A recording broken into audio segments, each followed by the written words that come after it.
What's up, YouTube? Welcome back. Good morning. Another lovely morning show. We want to thank y'all so very much. We are live in Chicago, Illinois. Yet again, we are here. Many people say, when are you going back to Dallas? Whenever I feel like it. When you work for self, you don't have to rush. You can do this whatever you want to do it. You can do, you're doing the channel, you do the website. You can do it whenever you get a chance. Like I said, I live here in Illinois. I just have an apartment out in Texas, so I don't have to rush. When I get tired, when I want to get a little vacation, I go to my apartment that I pay the rent every month. No bills are off. It's clean, all right? But right now, I'm here because we're covering politics in Chicago, so don't keep asking me that question about that. Texas will be there. It's a beautiful apartment, paying the rent faithfully. When I want to go there for a couple of days or a couple of weeks, I go there and rest. You can do that and everything. I had a friend. He wants to live there, but I changed my mind because unless you're willing to share half of the rent and half of utilities, you can't be able to do that, okay? Because we don't play. You can't come stay with me for free. Absolutely. And let me break this down really quickly. I ain't gonna say no names, because I have a big platform. So one of my friends, they say, oh, I need a place to stay. They went to go follow love. They went to go follow love, right? They said, let me go follow some love. So they went down, they went for love. It didn't work out. Okay. Didn't work out at all. The boyfriend kicked him out. And now he need another place to stay. And I said, well, you can stay with me, but you have to pay half of the rent, half of utilities. But can I just pay you in booty? No, you just can't pay me in booty. That was back in last year. You could have, but things have shifted. You just can't be paying me in booty. Absolutely, because the booty ain't good enough, because I can't pay my internet bill with booty. I can't pay my cell phone bill with booty. I can't pay the light bill with booty.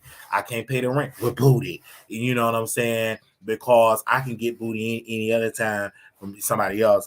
You ain't gonna be staying with me, and I'm just gonna be paying. You're gonna be paying with booty? Absolutely not.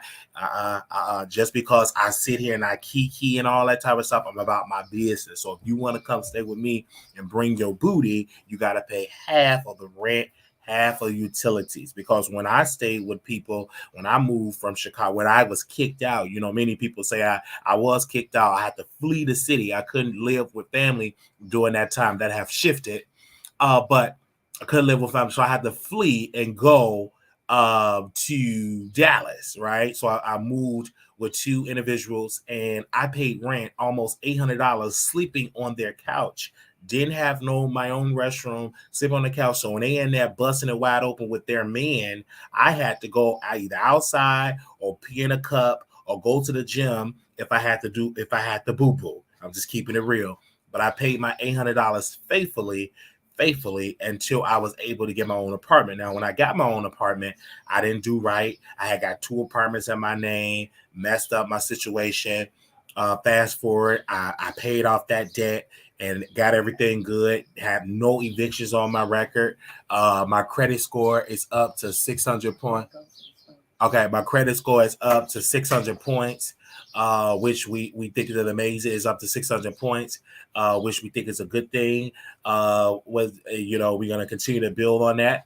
We're in a process of looking to get my first property, a 2-flat building, where I live on one floor and I rent out the second floor, or join that, or multifamily, or whatever that case may be, to get my first property. We're looking forward into that. And also, if you qualify for FHA loan, they look into your rental history as well, and then also your debt to income. So we eliminating the debt. And of course, we got the student loan debt. According to President Obama administration, about $20,000 will be eliminated. They already eliminated my Westwood debt. They eliminated my ITT debt. And then also on top of that, the extra $20,000 will be eliminated. So they bring down my debt, and also, the ratios, because there's such thing called debt to ratio and everything like that.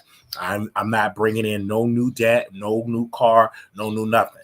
Not bringing in until I become a homeowner. Then I can go and buy me a car and bring in more debt. But I have to do that once I'm a homeowner. All right, because I ain't trying to keep up with the Joneses. I ain't trying to keep up with this person. I got a 2-door car and everything like that, and I'm going to sell it, because I'm not even going to drive on the highway for hours because of the carjacking a lot in the city of Chicago. There's no need for me to do that. I'm going to take an Uber or a Lyft or take public transportation. There's no need for me to bring a car and at risk of getting carjacked. I ain't no need for that. I'm not going to do it at all. It don't make any sense. My insurance going to be through the roof because the city is so bad. It don't make any sense. I would get an Uber, a Lyft. I would get an Uber, a Lyft, or take public transit. And of course, we will make sure that we pack in to be a licensed gun owner, just in case somebody want to run up on me. We will eliminate the threat in the name of Jesus. Okay, we'll be prayed up, but we also will be a licensed gun owner, joining the NRA, joining self-defense classes, just in case we have to eliminate the threat in the name of Jesus. All right, we will definitely do that. So we don't play no games. And of course, I ain't gonna be taking the bus and train in the middle of the night.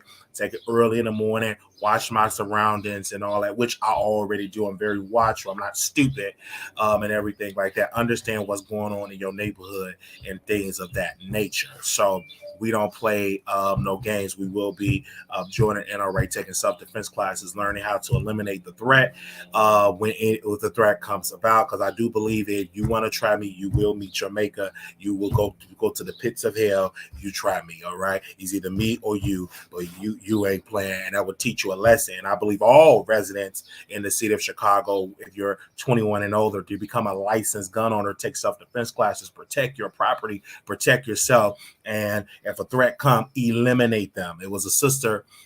Really quickly, it was a sister in the south side of Chicago. Someone broke in her home and pushed her out of the second floor window. This is why we must have armed. This is why you must have security cameras, sensors all around your home, and be a licensed gun owner, a machete, and eliminate the threat. Do that. And I believe we need to preach that to our people the most, especially if you're a homeowner. You must be licensed to carry. So if someone tried to take your property, you must eliminate them. That will send shockwaves to these ruthless thugs that you just can't come and just take something, because your life will be eliminated. All right. Because we can't trust the system. We can't trust the Chicago Police Department. They might not come fast enough. So make sure you pack in and to eliminate the threat. And I guarantee you it will drive down the crime, because the criminals will be frightened that if I pop into Miss Barbara or Miss Catherine's apartment or building, my life may be eliminated. All right. That's exactly what I believe that residents should do.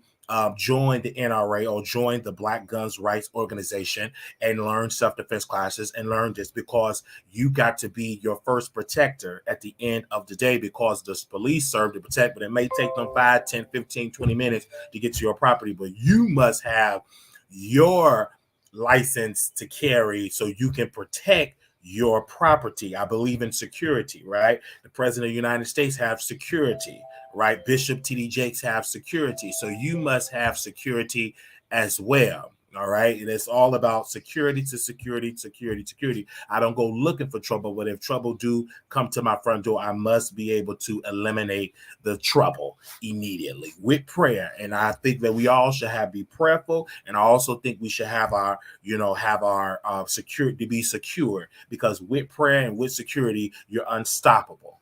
all right, and have a good relationship with my Lord and Savior Jesus Christ, and it just dropped in my spirit is to protect yourself. Don't be fearful, but protect yourself. And and then it's another thing I want to say this really quickly for those that live in crime infested areas. Make sure you take over your block and learn your neighbors. Learn who is in your neighborhood. Have a block club meeting. Know what's going on your block. This person knows what's going on your block.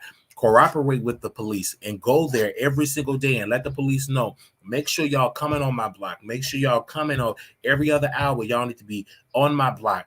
Make sure y'all walking the beat. But you as community members go there, because once I become a homeowner, I become a stakeholder in that community. So I'm going to talk to my whoever it is, if it's Stephanie A. Coleman, if I buy property in Inglewood, I'm gonna make sure that she know who I am. Every week I'm there, or every week I'm there, and I'm knowing what's going on. What can I qualify for if I want to expand my real estate business? So you must do that, and don't just sit at home and all that. Understand the police officers. Learn the police officers in your district when they have those community outreach meetings, wherever you at.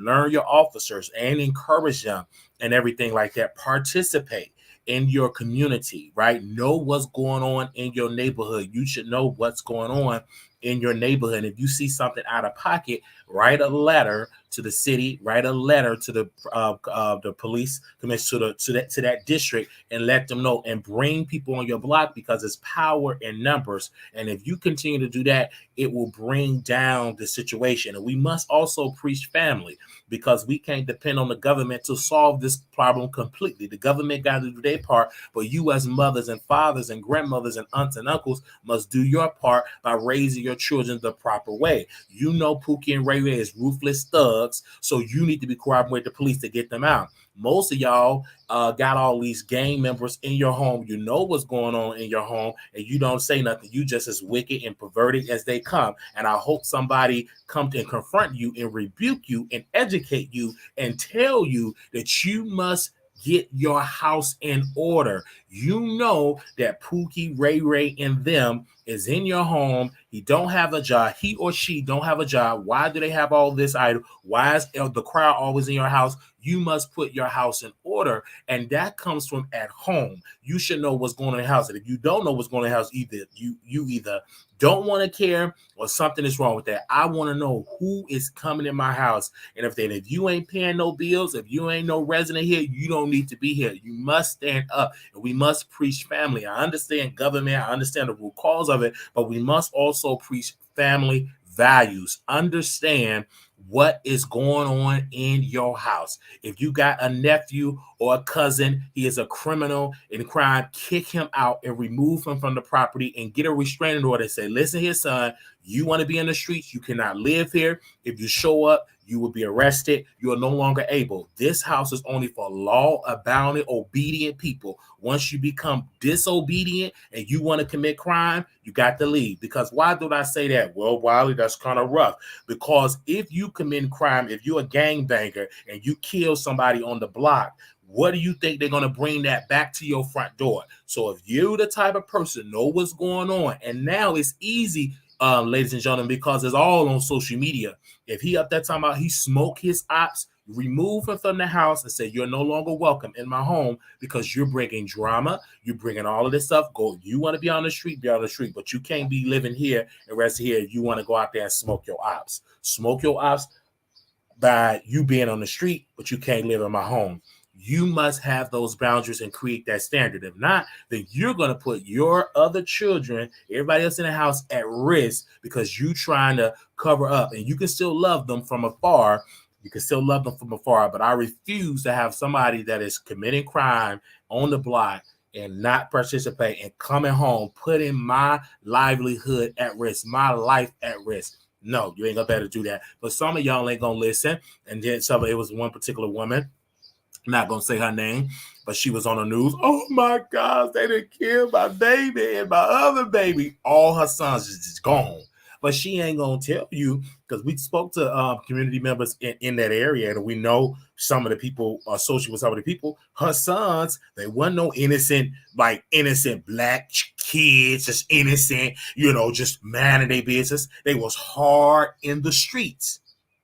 But mama is pretending like, oh, they was no angels. They weren't that in that particular case, they weren't no angels. Them times, they weren't no angels. They was in the streets doing street crap, and the streets caught up to them. So that's why your sons was wiped out. If they weren't innocent, there is some case of people that's innocent, yes. But then that particular case, man, they weren't innocent, all that type of stuff like that. You know your sons weren't. Your sons, the crime was high when they was grieving. So you already know that ain't no type of stuff. You trying to no. We got to preach family values here. All right. So don't be surprised. In the scripture, it said you live by the sword, you die by the sword. Meaning that if you living by crime infested gun violence, then it's gonna come back on you. Because you're putting that energy out there, it's going to come back. I'm reminded of King Von. We saw the King Von documentary, and one of his things when he woke up, he always wanted to eliminate and kill people. That's exactly what he wanted to do. He wanted to eliminate people, right? And so one day he woke up and he went to the club or something, minding his business. At this time, he ain't smoking no ops. But because he was in the wrong place, wrong time, you reap what you saw. All that energy that the innocent people that you took out, now you're going to lose your life. And his life was just taken just like that. Because you put all that out, the God is out there and it's in the scripture, it's going to come right back to you, and you were eliminated. And in the way that you was taken out was the way that you did in your past. You know what I'm saying? So that's a great example that many young people ain't going to listen to. They're going to still do what they have to do. But we must also preach to our mothers and fathers and our parents to know what's going on in your house. And it starts at a young age. You're supposed to train up a child. Everybody's supposed to be training their children. Don't expect the government to train your children. That ain't their job, because there's no law or ordinance that city, county, or state or federal government can pass. You must, as a parent, raise your children. Don't expect the teacher to raise them. That's not their job. Their job is to teach. Your job is to raise. Your job is to have discipline. And discipline don't always mean getting a switch and getting about. No, let's start out small, because if you start out small and you have a standard, then you don't need to be doing all this every single day, all day. It's an issue there, right? So make sure you raise your children at home, right? When they go to school and learn about you in class, should start at home as well. Right? Don't just depend on the school just to educate your children. You, the parent, you educate them. Y'all both learn together, right? Don't be learn together. If you don't know to understand the schoolwork, you get your tutor, tune into YouTube, you learn too. All right. Amen. So I had to say that message because some of y'all parents need to hear that, because y'all got wild children and crime is high because of your kids and who your kids attract. Okay, I'm reminded of this. I'm going to say this and I'm going to be done. I'm going to go to another segment. But my brothers, when me and my grandma was living together on 65th and Justine, with no children at her house, nobody in front of her house, just as quiet. On that side of the block, it was just quiet. Soon as when my brothers moved in, I've seen some people I can't even recognize my grandmother's house. People all in the basement, all on the stairs, crime. Then gunshots. Then they have to disperse because you attract that energy. Because my grandmother got lazy and she didn't want to say nothing. She was so in love. She went on break and she did not have a standard. And they took over her home. And a lot of things financially hurt her very financially, because once you go on break and stop being the leader of your home, you will lose financially, health-wise, and everything else. And everything else just crumbled. And now she's living with my mama, looking at the television in a wheelchair, crunched all over. Her life is pretty much towards the end, because look at all the things that you did. You did not make the right decisions when you was a young woman, when you was in middle age, when you was in your early 60s, your early 70s. You just said church, G, which is fine. But you also got to have financial literacy. You also got to put money away. You also got to take care of your health. You can't be eating hot sauce and pickle pig feet all day long. It's bad for your body. It messes with your brain. It messes with your bones. It messes with that. You have to exercise. You just can't be going to church all day eating bad food and don't take care of yourself. And now she's paying for it today. And all you got to do now your life is just sitting in front of the TV, watching TV in pain. but you spend 40 plus years in church and you gave to your pastor, your son, that's your pastor. You living here with my mama, your daughter, and yet you rarely want to pay for you being here. But when your son have his appreciation service, you will give him $1,000. Giving him $1,000, the one that you should give $1,000 to appreciate is your daughter, your full-time caregiver. That shouldn't be that you rarely want to give money to your daughter, your full-time caregiver. That's evil. You're gonna pay for it. That's why you sick in your body. That's why you ain't well, because you're doing evil stuff. And I don't care if you almost 90-some years old, you still evil. Because I judge you not by how much tongue you speaking in. That's fine. But I'm going to look at how you living Monday through Sunday. How you living?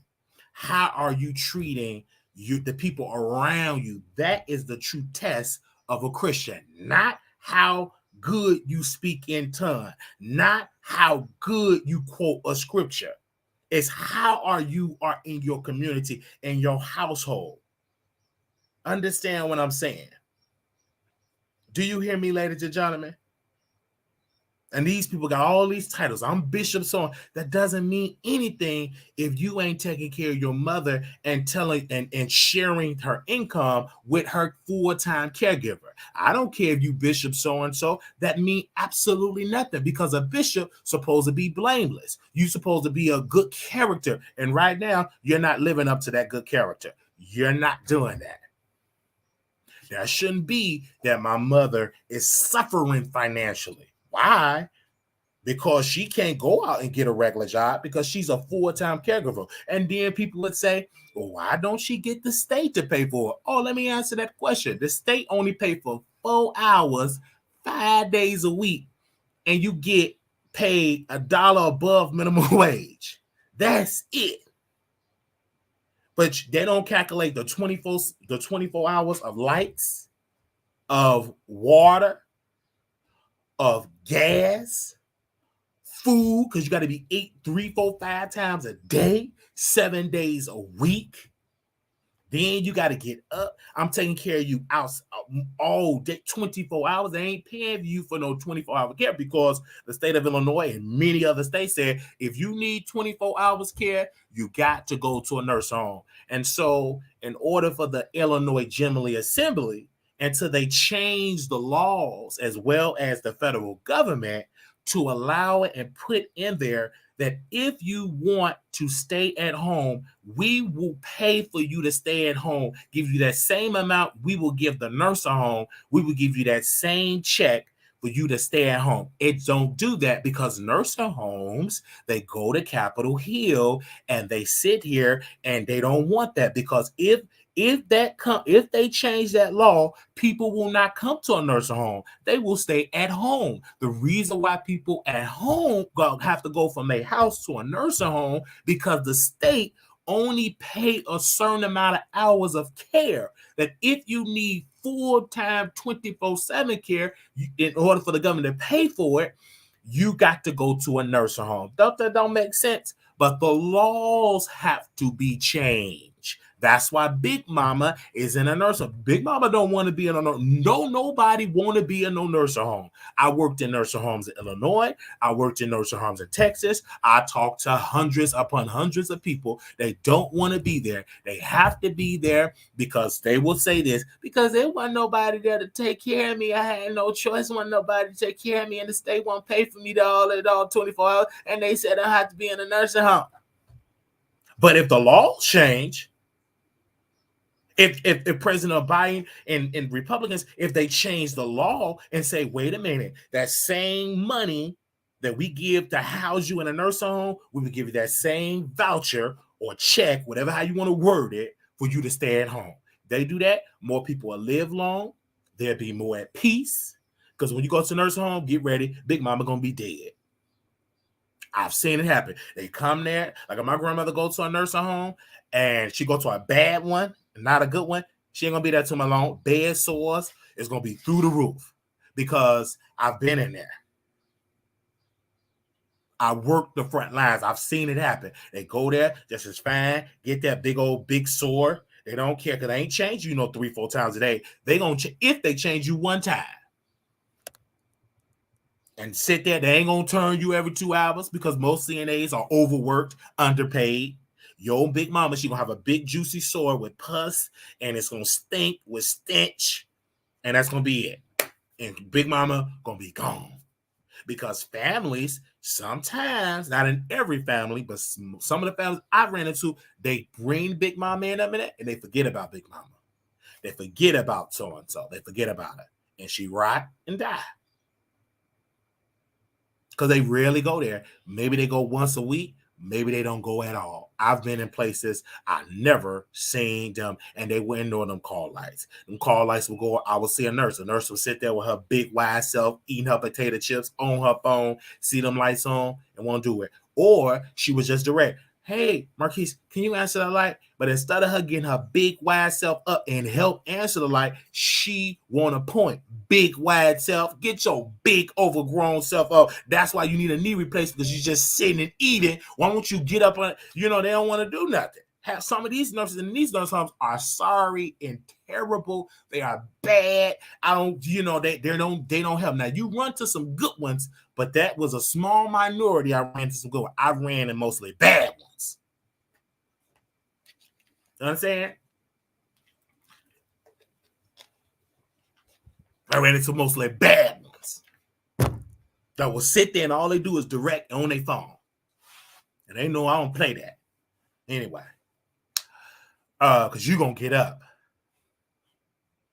Or you ain't going to have that job long. All right. I don't play. I'm like, excuse me, ma'am, can you help us answer the lights? Because last time I checked, we had a meeting and they said everybody answer a call light, even the people in the kitchen. And if you see a call light, if the people in the kitchen, if it's patient care, then you come out and say, Miss So-and-so, she need to be changed. But everybody, it's everybody. We are everybody in that building is responsible for the residents. This is their home. So if you see that call light, everybody should go there. You administrator, director of nursing, kitchen, janitor, everybody, because everybody everybody goes on. And you going there, hello, Miss So-and-so, what do you need?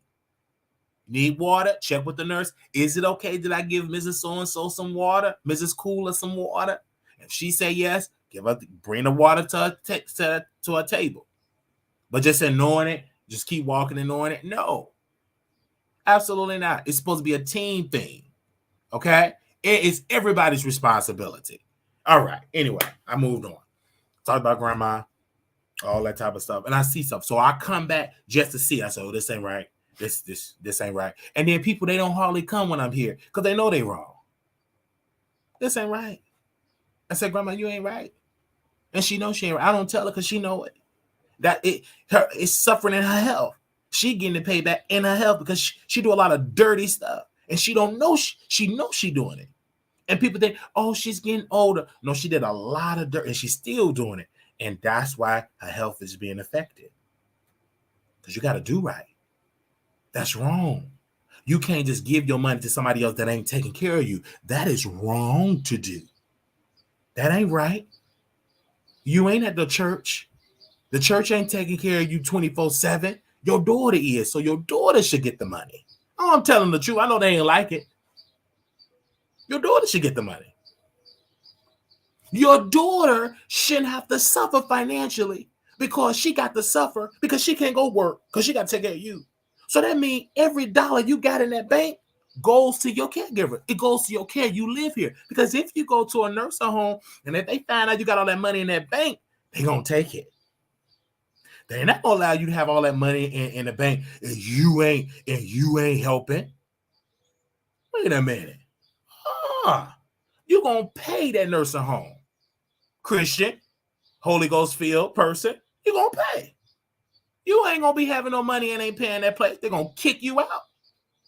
You ain't going to do that. So I tell my mother, I say, you have to retool your mind and think of this as a business. Yes, that's your mother, but this is a business. And what she's doing is wrong. And if you don't have a standard, everybody else will be able to walk on you. You must create that boundary and say, hold on, sister, you out of order. Let me sit you down. You out of order. And you must, because I was watching Sissy Houston, and she said, you think Bobby Brown treated her wrong? And Sissy Houston said, people treat you on how you allow them to treat you. You must create that boundary, because they don't do it to me. It wouldn't be. Somebody asked me, well, if you was a full-time caregiver, would this be going? Absolutely not. What would you do? I will file a court. I will file a court order from the courts and tell the judge that her finances being misappropriated. The people that's over finance ain't treating it right. I'm a full-time caregiver, and I should be able to get more resources because I'm poor. I'm going through, can't hardly pay the bills, and I'm only getting a certain amount from the state. But her son that's over the money, he ain't sharing it for her. So I believe she need a conservator. She's not in her right position to control her finances because of her age, because of her condition. She needs somebody over her finances. And I would definitely file it with a smile on my face, with the Holy Ghost, and I would do it. Don't you tell me you can't get it done. I would get the courts involved immediately. And the judge will have to make a decision. Okay, wait a minute. Okay, we saying right here, why is it that Mrs. So-and-so giving $1,000 to the church? Is the church her full-time caregiver? Why? How much do you give to her for her care? You got to prove that. You can't get up there and lie, get thrown in jail for perjury. You see what I'm saying? You can't get up there and lie. I will file it in a second. We'll be right in front of that judge. Because that's financial abuse. That's misappropriate of funds. Because the people that's over it ain't doing right by the money. That's a part of it. So of course you don't want to come and see me. Yeah, of course you don't. Of course you avoid coming. Well, keep avoiding. Because what you're doing is wrong. And you're going to pay for it.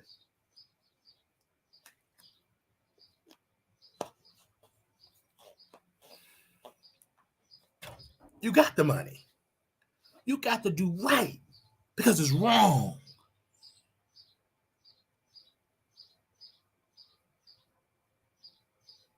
I'm not going to play with these people. Because the power of attorney is wicked in how he's handling the situation. Because it's wrong. And I tell everybody, and I ain't going to stop telling the show. And if you're watching it right now and tell my mama, what can she do? Absolutely not to stand there and be like, he telling the truth. Because she said, they be telling me, so you be saying stuff on Facebook. You too, I don't bother you because you grown. Exactly. You can't say nothing. Because I'm a grown man. What can my mama do? She can't whip my tail and tell me not to do it. I'm going to continue to do it because it's wrong. I tell everybody that's wrong. He don't do right by his mama. He can sit down. He don't do right by his mama. I tell everybody. I mean, no difference. Because you know you're wrong. You ain't right. Just because you got Bishop got on them nice suits, you shouldn't be taking no money from your mama, and your mama ain't at the church, and she need that for her full-time care. That's wrong. That's dirty. And I know I'm on it because somebody else need to hear this message because somebody else going through this situation as well. So I'm preaching this message because it's wrong to do. It is wrong to do. It's not right. That's why Wendy Williams had to get a conservative because people wasn't doing right by her finances. The bank had to froze her account, went to the courts, and the courts agreed with the bank and said, Wendy Williams, you ain't in your right mind, so we're going to have to give you a conservative. You're going to have to go to the court, get a conservative, and that conservative going to have to, you have to get permission. They have to pay your bills and give you, the way, because you ain't in your right mind. You're getting abused financially. They don't just give conservatives out of the pool. You really have to prove to the courts. It has to be evidence that you are incompetent and that you ain't in the right mind to control your finances.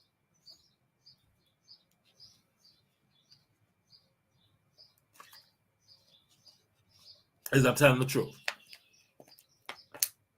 Because it ain't right. Every dollar that she get goes to her care. Goes to her life insurance. Part of it go to her life insurance. So we know she's elderly. She need life insurance, right? She need extra insurance put away for just to prepare for her demise, and then the rest goes to her care. That's as simple. All right, I had to say that. I know the devil don't like it, but we gonna call it out because it's wrong.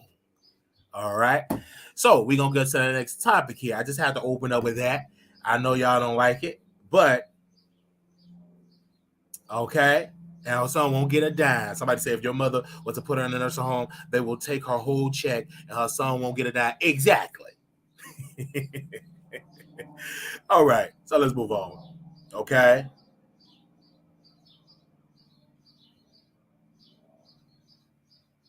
All right, let's get into the gossip. I just have to just say that to help somebody. I feel my help coming on here.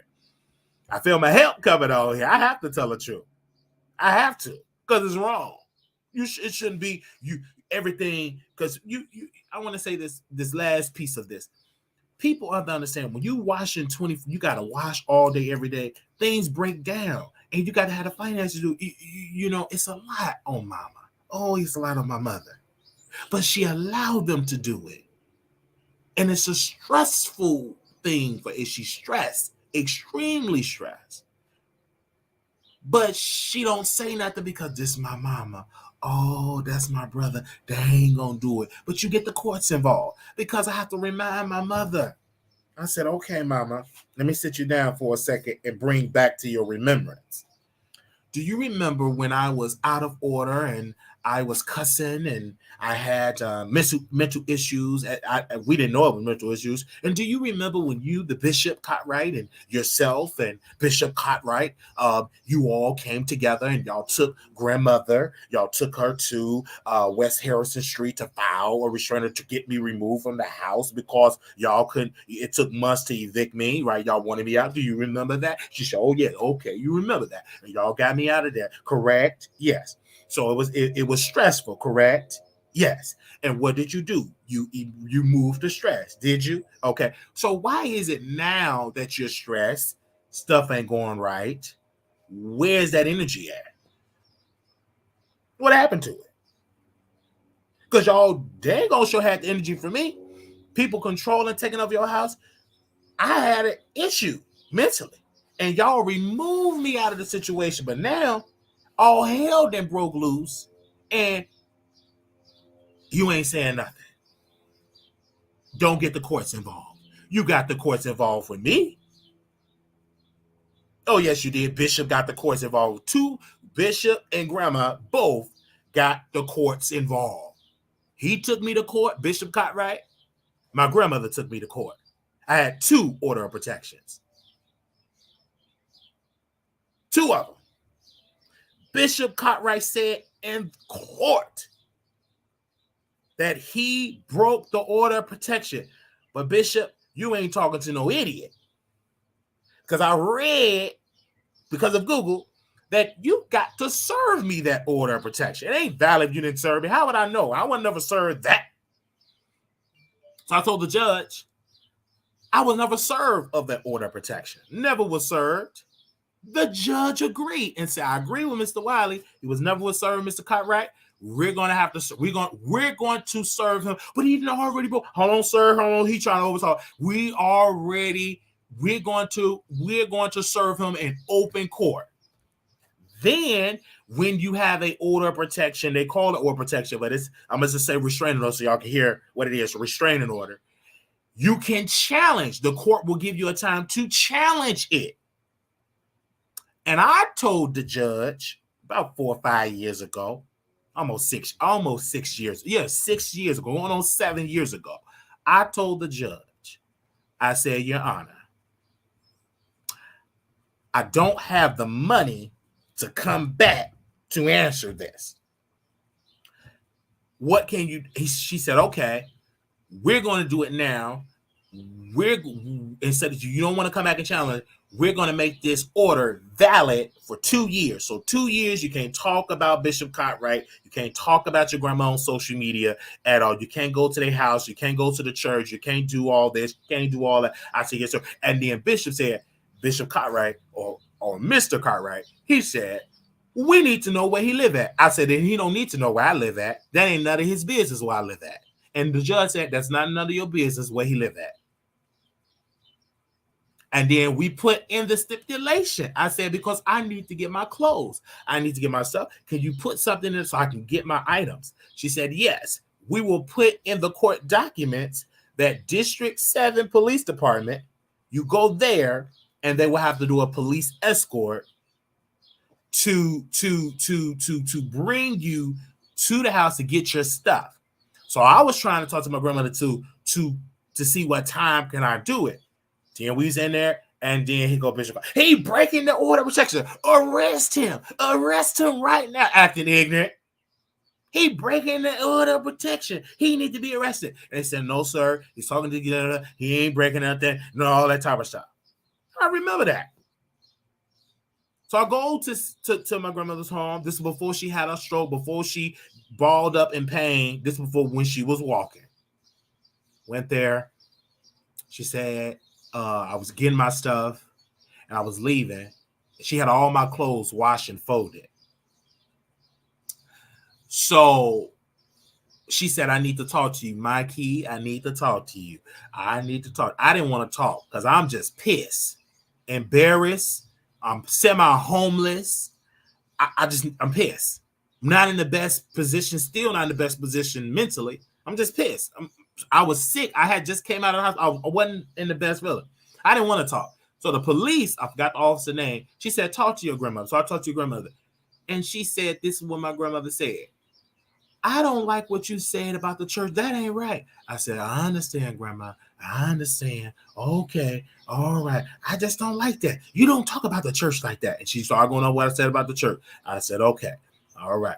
I said, I got 2 years not to talk about the church. I'm going to just get all this data. So when the day when this ballot is over, I'm going to really drag the church. So boom. The order of protection was over. I'm still pissed. Because a Scorpio always have that get back.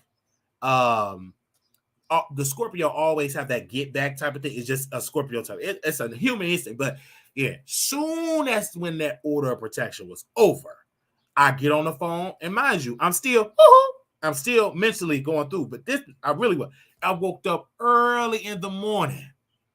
And I called, may she rest in peace. I called Betty Price. She was a former member of the True Church of Holiness. I got up early in the morning. Hello. Hey, Mikey, how you doing? I'm doing all right, mother, but I need to tell you about the church. And I recorded her. Oh, yes, I did. Because, Texas is a one-party recorded state. Check it out. So I recorded the conversation. And I told her what Bishop Cartwright was said about her.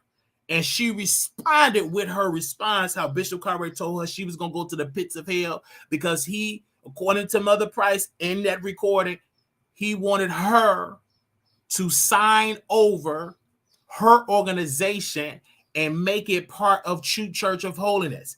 And she said no. And Bishop Cartwright told her, according to Mother Price, that you on your way to the pits of hell. And I laughed because of the way she said it. Okay? They laughed, and it was recorded. So I had the recording. I said, Mother Price, can you pray for me? She prayed for me. I said, okay. And I cussed. When I cussed the church member. I did. I apologize for that. I was wrong. And I sent it to all the old church members. I sent it to them all. Every church member I can find and think of it. I sent them to them all. Because Bishop Cartwright said that Mother Price was a lesbian. That she moved that Sister House and Mother Price was a lesbian. Okay. Then he also said, Brother Marquise, me, that I left True Church because my lover, Charmin, Blake Marlowe, the one that touched my sister, that I left the church because I was gay because my lover left. And it reminded me when Mother Price and Sister House left, because when Mother Price left, Sister House couldn't do it because her lover left. That's what Bishop Cartwright said, right? So,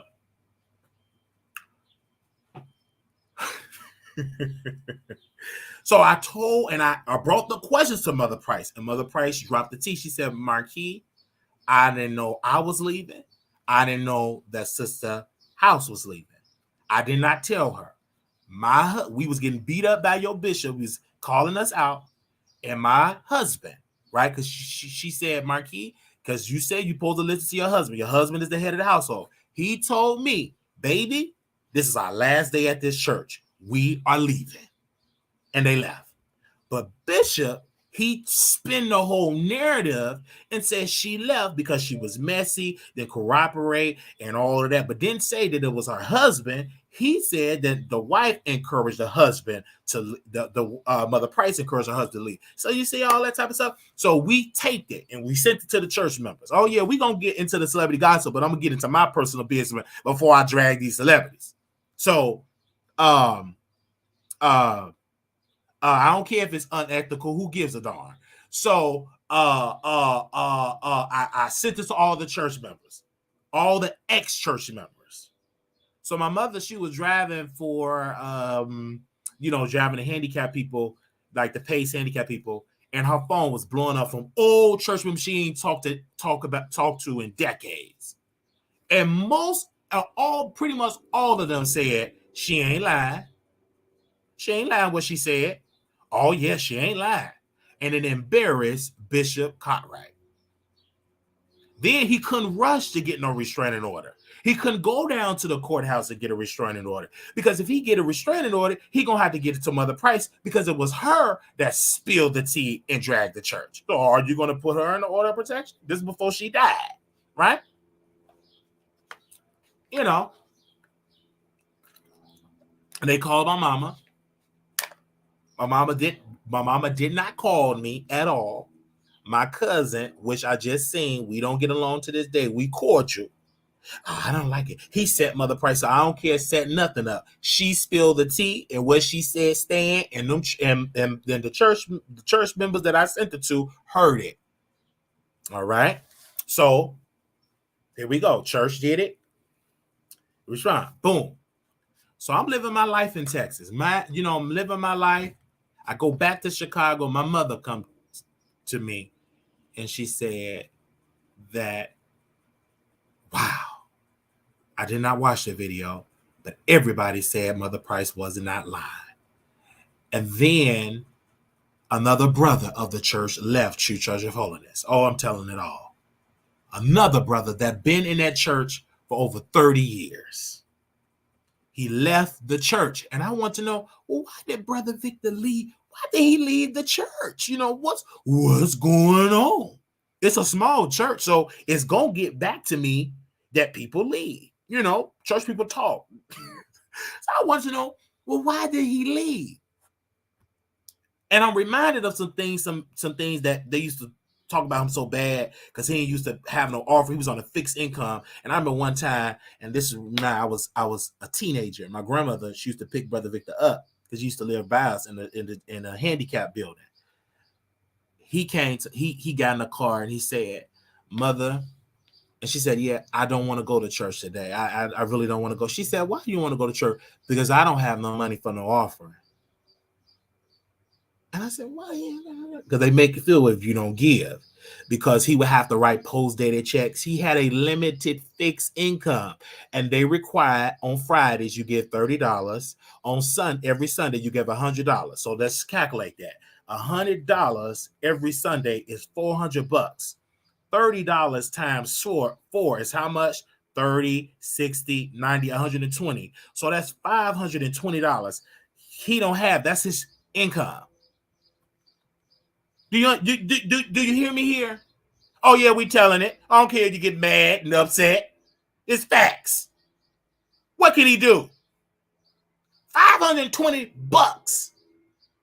That's almost 100% of his income. So how he gonna eat?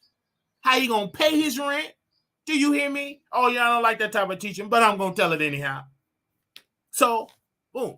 And then Bishop, I remember because I went back in my mind. I said, okay.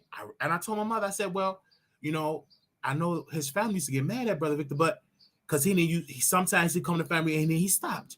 And I said, do you know why he stopped going to the family reunion? She said, no.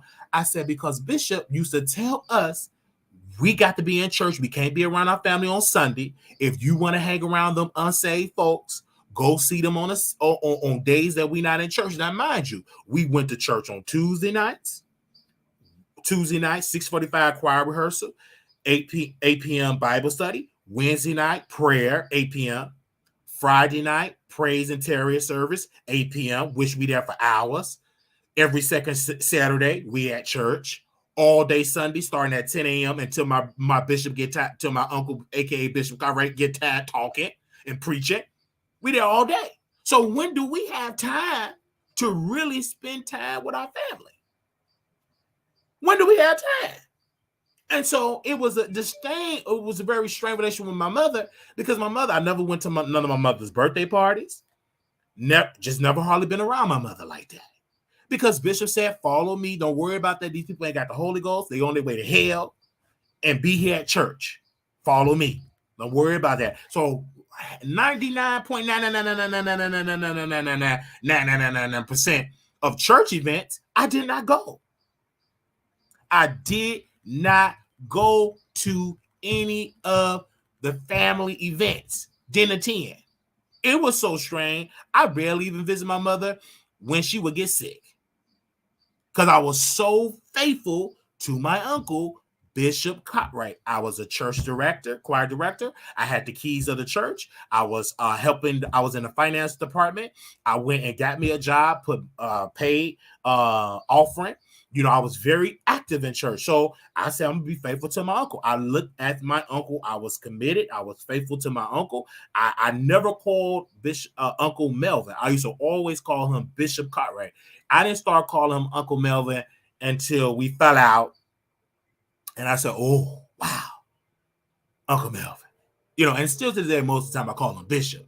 But for all the time I've known in my childhood and up to my 20s, until I was removed as choir director and all that mess happened, I called him Bishop Cartwright. I honored his position, right?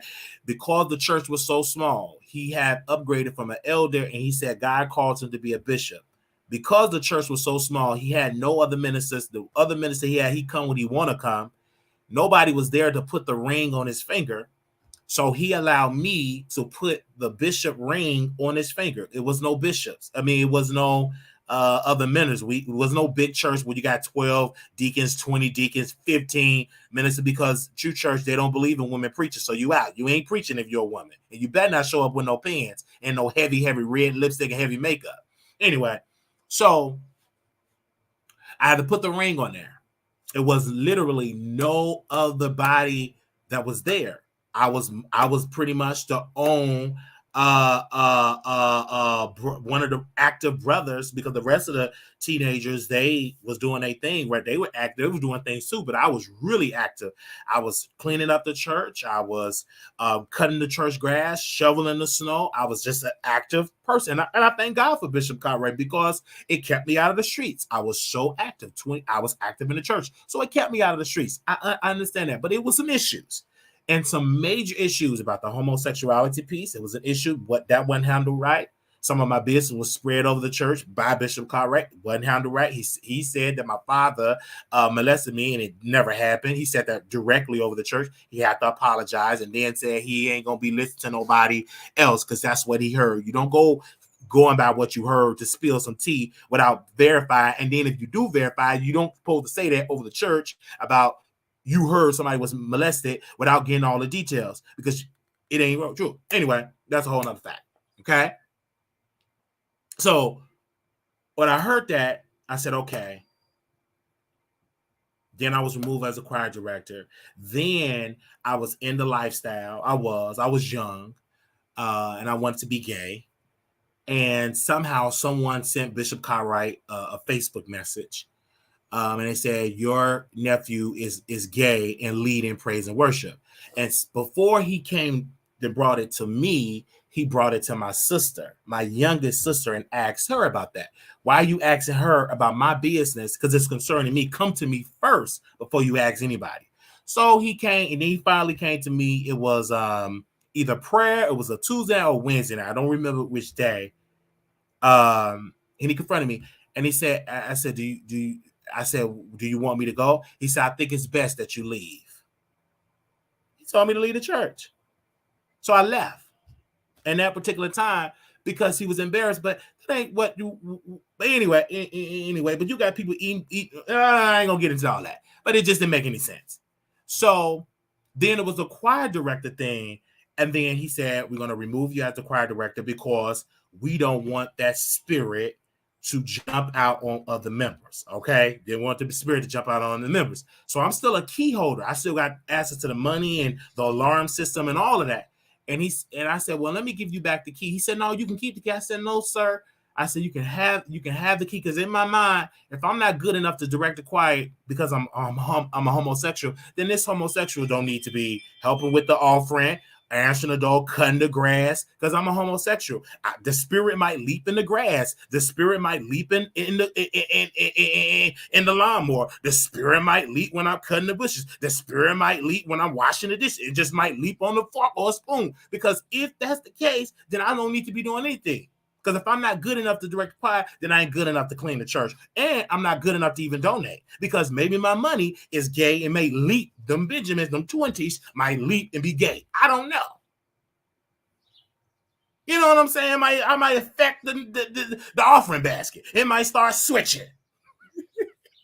You know, I might affect the offering basket. It might start voguing. It might start wanting to be in drag.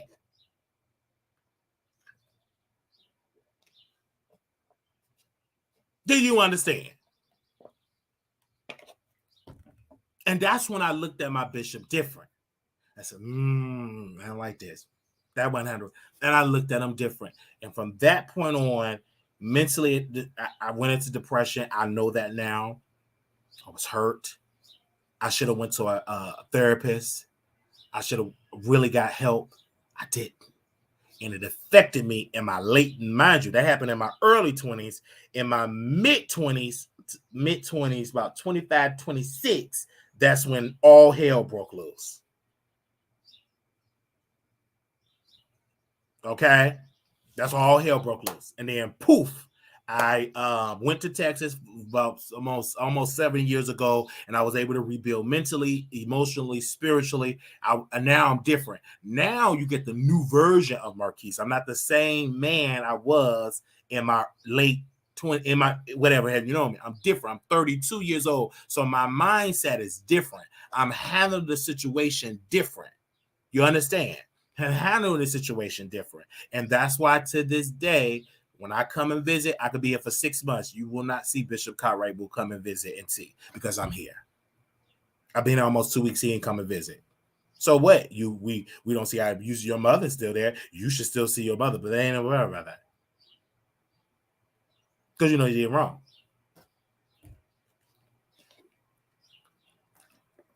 It was one particular member. She asked me when I was here the last time. I ain't gonna say her name. When are you going home, Brother Marquise? And I wanted to tell her, that ain't none of your business when I'm going home. I am at home. This is my home. Last time I checked, this is my mama house.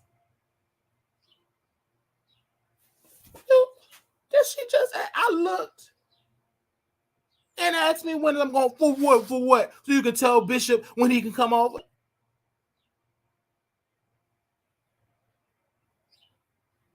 What the world are you going to try to tell me when I'm going home? I am at home. This is my house. This is my mother's home. You want? Good. I said, no, she didn't. So you can go on and call him and report. Go on and call him. I'm still here, still thriving, successful. I'm a little chunky, still successful, and got a thriving show. And got more people watching me. Did they have on a Sunday service? They be trying to record it. Only 10 people watching. It could have been more. But like I told my mother, I said it could be more. But all your good helpers is gone. You pushed them out. Everybody that knew how to do cameras, editing, lighting, you pushed them all away. So now you just got to get a little member out there, and she got to record on her phone, and not even 10, maybe 4 or 3 people watching. And she don't even do that consistently, because you knocked out all your good helpers. My bishop is the only person there as a man. It's only 2 men in the church. No, actually 3, because one of the ministers, remember, he was a minister. He demoted him to a drummer. And I'm gonna say this, I and if I ain't ready, they're gonna take me to court, sue me. So, Minister May, Sister May, his wife, she went to another church. She went to Pastor Brown Church, Grayland Brown Church in Chicago. She went there to visit. Pastor Brown told Bishop Cartwright that Sister May was there. So Sister May came back to True Church, and Bishop told her, "Did you go to Bishop Brown Church?" She said, "Yes." You're not allowed in the church and all that. So why would you do that? You're not allowed in the church. You're not welcome in the church. And Sister Renee said, "Are you finished? Are you done? You're not allowed. If you show up, any ushers, call the police, escort off." Now, mind you, let me tell you how effed up this is. You got a husband that is sitting in the church at that time. That's the husband. You don't say nothing. First of all, let me tell you how out of order that is. How you gonna check a woman and she's married, and then the husband, you say nothing? So in all hindsight, you don't need to be no minister because you're weak. You're not even standing up for your wife. That's wrong. Because can't nobody do that to my auntie. Is she the first lady? Another man come in and check? I don't think. Where they do that at? And my sister, she called me and told me about that. And everybody else, other people was calling me, telling me about that same thing. I said, it's wrong. So now, when you calculate the members, it's only about 6 members. Hold on. Wait a minute.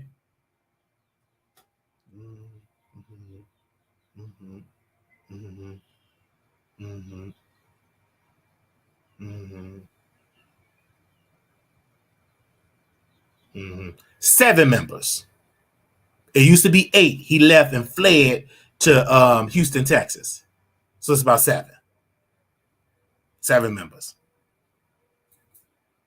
7 members. There is. So if Bishop, Lord forbid, if you get sick, you need to travel, who gonna preach? Because women preachers are not allowed. You don't allow women to preach.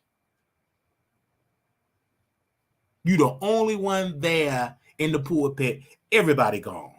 Now, just imagine, I could have been a preacher or a minister at the church, different other ones, all the young brothers, we all would have been, if we were still there, we all would have been ministers, evangelists, ministers, elders, not elders, but ministers and preachers, but they all gone.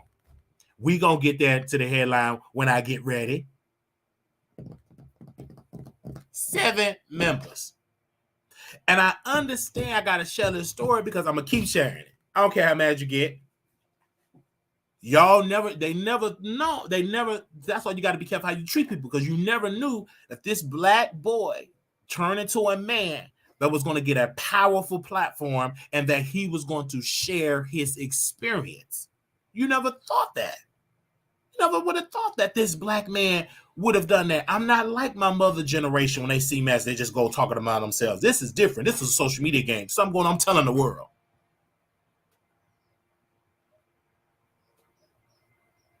Okay, so I just had to say that.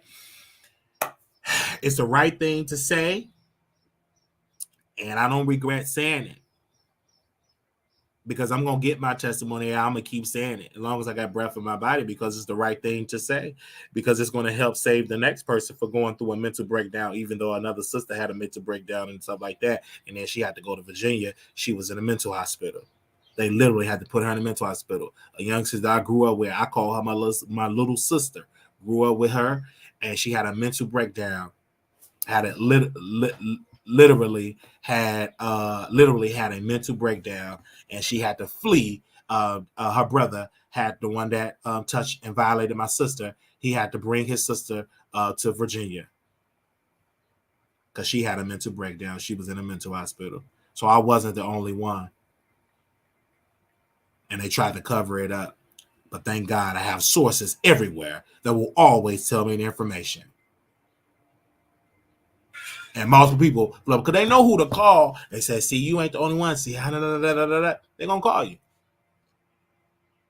Okay. All right. Um, she's now living in Virginia, but they never want to address the root cause because it's a lot of mess that happened. We have one day get into that, but let's get into these topics. I just had to talk about that. Okay. All right. Oh, the guy name is Sharman Blake Marlowe, and then he changed the S-O Blake Marlowe, right? He's a police officer, sheriff, I think North Virginia, and then he changed it, and I think he deleted his Facebook. I think he deleted it. I don't care if you deleted it, you still wrong. You touched and violated my sister. You did, and you touched and violated another sister. Because two of them came to me. My sister came and another sister came to me that you violated when they were little girls. And you think I'm going to keep it quiet? No, I'm not like y'all. Well, Wiley, just pray. I prayed on it, and I'm the type of man that we need to expose it. And he married twice. He married the first woman, dumped her, and then when they came to Chicago, his grandmother said they don't sleep in the same bed. They had issues. And then he married another woman and got her pregnant and everything, but didn't want his sisters to post about it because he had slept with her and got her pregnant while he was still married. And so he rushed and hurried up and married his second wife. So it won't be said that he committed adultery. You see how evil this stuff is, babe? Child, please. And you still got that spirit in you. It ain't gone nowhere. Okay? You violated young girls. But yeah, before they was teenagers, there was young girls. Before my sister was a teenager, they were young little girls. They were children. They weren't even teens. He violated them. And he violated them. And then we told Bishop Cartwright, and Bishop Cartwright told me, I talk too much. You don't know what I did. You don't know what. You didn't call the cops. Get out of here. What did you do? Nothing. Yes, I talk too much. I continue to need to talk because that needs to be addressed. Because it's wrong. And that's why when Sharman S.A. Blake Marlowe, Sharman Blake Marlowe, whatever his name, whatever he want to go by now, he probably didn't change his name by now. When he came to Chicago, his sister came and visit my grandmother, which is fine. She's always welcome in our home, but he didn't come visit. And he didn't come visit the church. You know why he didn't go back to church on this? Because he been married twice. And Bishop, he really go hard on that. Bishop ended relationship with other preachers because they got married with double wives. Because he don't believe in double marriages, meaning that if you get married the first time, if that wife ain't in the grave, you cannot get married the second time. Because according to Bishop Cartwright teaching, you in sin. All right? Like my mother, the reason why they give her the side eye is because according to the church, she's a shacker because she's been married and the person she with ain't her husband. So they call that in the church world, they call that shacking. That's what they call it, shacking.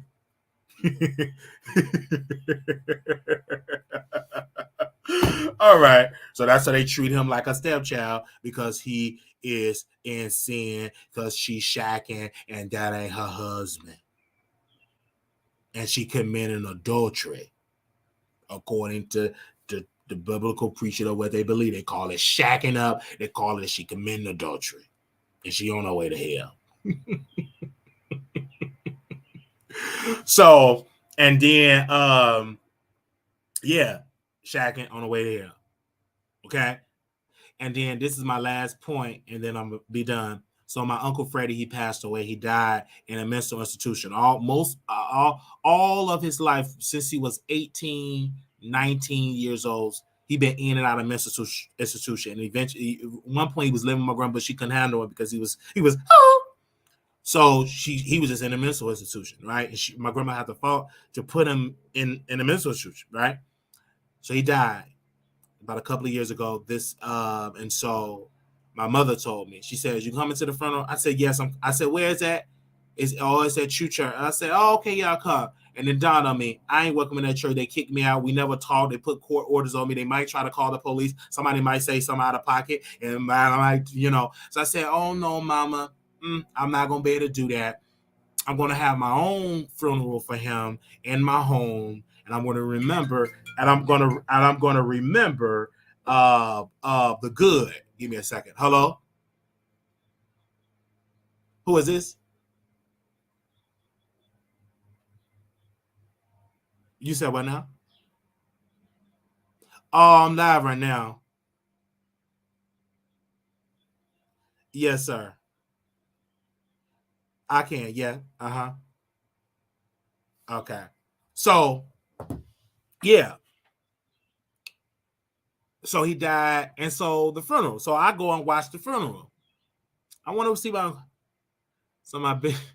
so my sister told me she walked out, and because he was preaching against homosexuality and lesbianism at a funeral, right? Which his brother was not a homosexual, nor was he a lesbian that I know of. And so my sister walk out the church. She leave. So I watched the service. And he started preaching against homosexuality and lesbianism over the church. It's like that particular subject, he's obsessed with that subject matter. And so I hear the door close. That's my sister leaving. And then my grandmother, she was there. She wasn't really talking. She's grieving. And then he wanted my grandmother to talk. Hold on, say something. He wanted her to talk, like to say something, to respond. My grandma wasn't in no position to do it. And then everybody was telling my mother that they will not be returning back to True Church because they thought that it was inappropriate to be to be preaching about homosexuality and lesbianism at a funeral. Because how's that appropriate for a funeral? And according to Bishop Cartwright, I'm tearing the word, I'm preaching the word of God. God told me to do all that type of stuff. And then when they preach about homosexuality, they use the word sissy. They use the F word, especially sissy. They use that word. And I didn't never see sissy in the Bible. I've been looking. I said, where's the sissy? Where's the F word? Where is that? I don't see it in the scripture.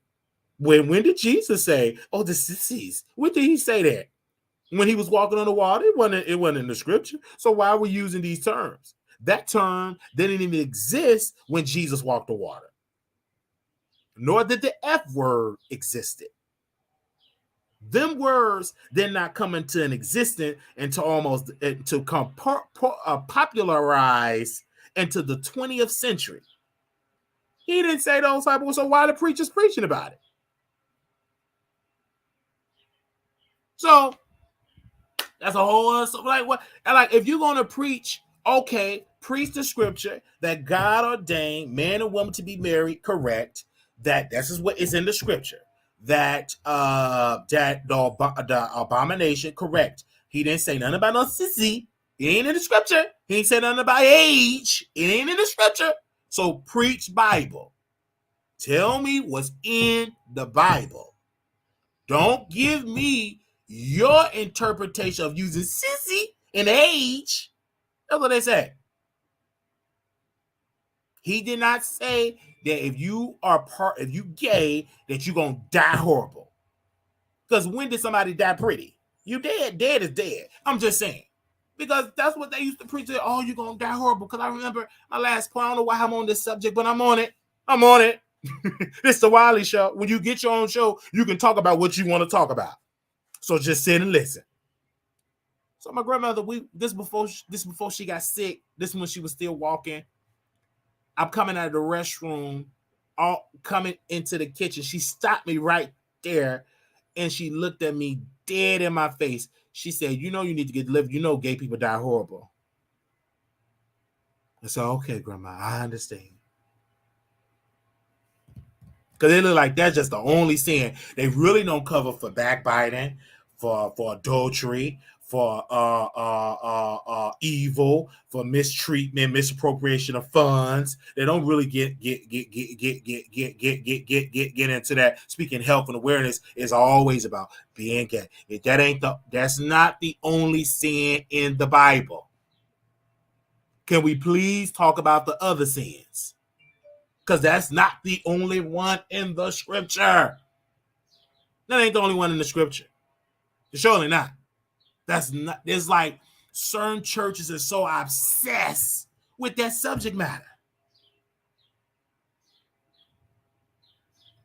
Anyway, seen plenty straight people that horrible. But anyway, we ain't gonna get into that conversation. All right. So it's like a fear tactic. And that stuff, it took me years, and still I got stuff. That's why I need extensive therapy. Because it almost took me out. You know what I'm saying? Because it's a fear thing. So I have to say it. You understand what I'm saying? I understand. God bless you, Apostle Cunningham. I love you, brother. You want me to be a member of your church. Love you, and I love you so dearly. And I get what you said over the church. And you said you got to get your mouth off the church, and you got to get over it and everything. And I understand that, Pastor. I get it, Apostle Kevin Cunningham. I understand, and I get it. I understand your position, but I also have to understand my position, that if you do wrong, we must speak about it, because if we don't address it, that cycle of abuse will continue to happen. And I don't care if you are Bishop so-and-so, Apostle so-and-so, missionary so-and-so, sister so-and-so, first lady, pastor so-and-so, elder, whatever, prophet, we must call it out. Because if we don't call it out and people share their experience, then that cycle of abuse will continue to go on. Because I used to sit in church. I'm like, why is it that we don't hardly have no members at your church? Why is this? Like hardly no members. Like it was never a big church, and then we're losing members. And so my bishop was like, "Oh, they don't like my type of preaching. They people left. They don't like this type of preaching." And I took his word. I said, "Oh, he preaching. You know, he don't believe in adultery." I was like, "He don't like to preach it." So once I've gotten older, and I got my mind and gotten older, I got some help. I started to understand it's a lot of mess that went on here, and a lot of people got pushed out and left because it was a lot of drama. It was a lot of mess. And Bishop started to get more strict in his idea, and he pushed a lot of people away. He pushed a lot of good, I'm talking about good members away that could be potentially having true church thriving. And now it's only 7 members. 7. All the people is 3 members that I'm going to call it Sister 1, Sister 2, Sister 3. Because they got children. I used to have a crush on one of the sister's daughters. She was light skinned, and Sister Michelle. I'm gonna call her name out because she looked good. I don't know what she had. Sister Michelle, beautiful. I had a crush on her. So they all had daughters. So they came in with families, and as soon as all of them got 18, they fled the church. Never came back. Barely come back to visit. They don't even do that. So that entire generation left. They don't come back to visit. And I had a beautiful conversation. I had a beautiful crush on Michelle. Her sister, Rashonda, was the one I went to prom with, because nobody in my high school wants to go to prom. So I asked the sister, Rashonda, I said, can we go out to prom together? And she said, yes. I wanted Michelle, but I said I would take Rashonda because Rashonda will talk, and both of them were beautiful, beautiful women.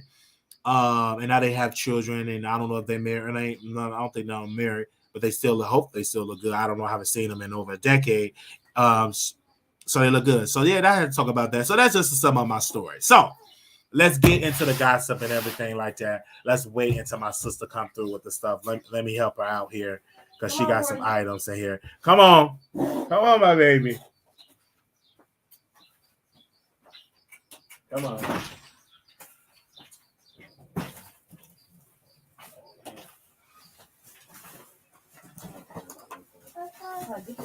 What's up? Oh, this one. Okay. Come on.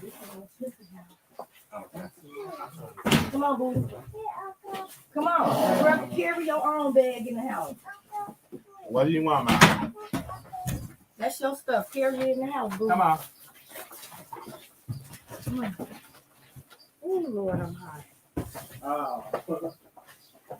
This little baby act up. I know she did.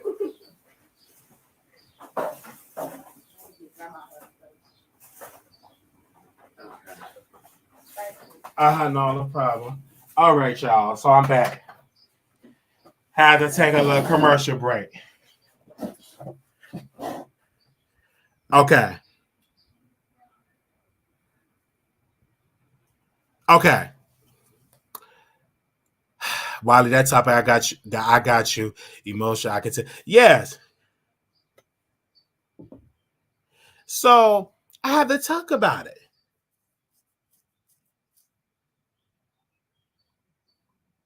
So I had to share it. And God have a calling on my life. And if I were a pastor, I don't know. I would love to be a pastor one day.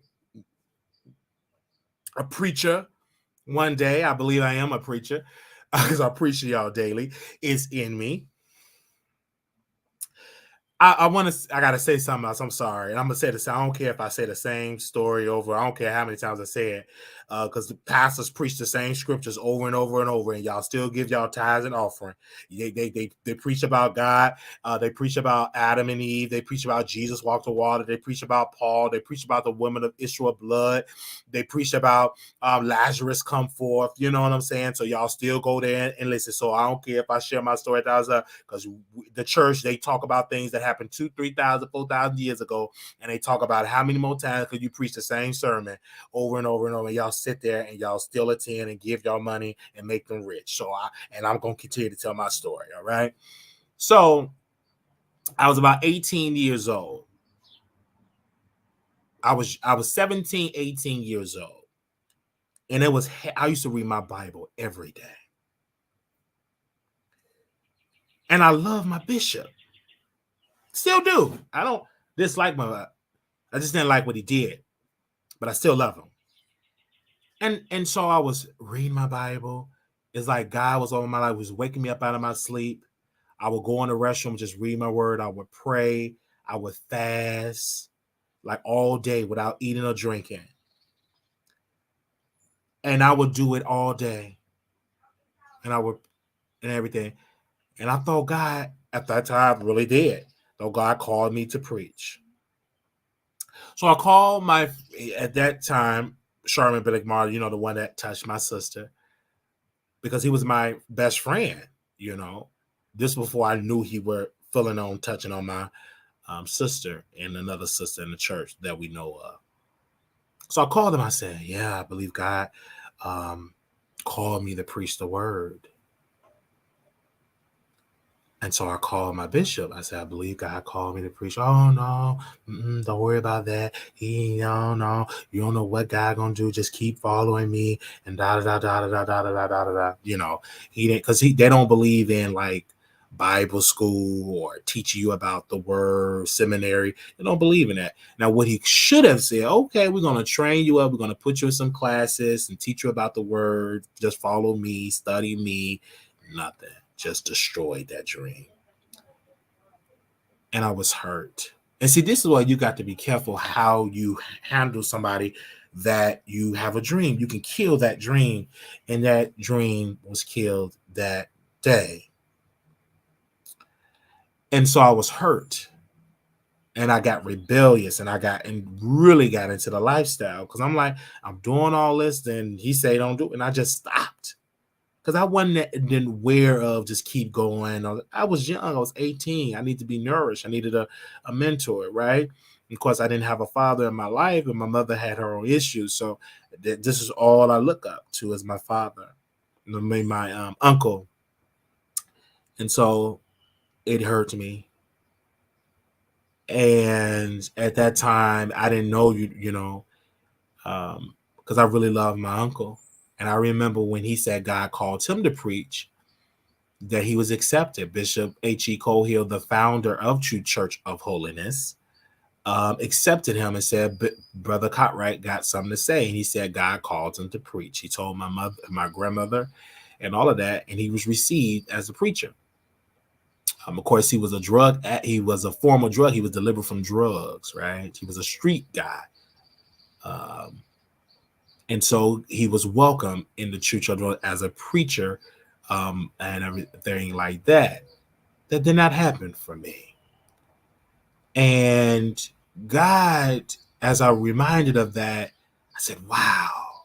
It took me years. It took me years to get over it. And I'm just sharing it for people don't have to go through what I went through. And so I'm sharing this for you guys because I didn't know how much abuse I was taking. And I tried. I know you. I got to say your name, Apostle. Apostle Kevin Cunningham from the Transformation Center in Chicago. I started going to their church because I wanted to lead your church. I wanted something new.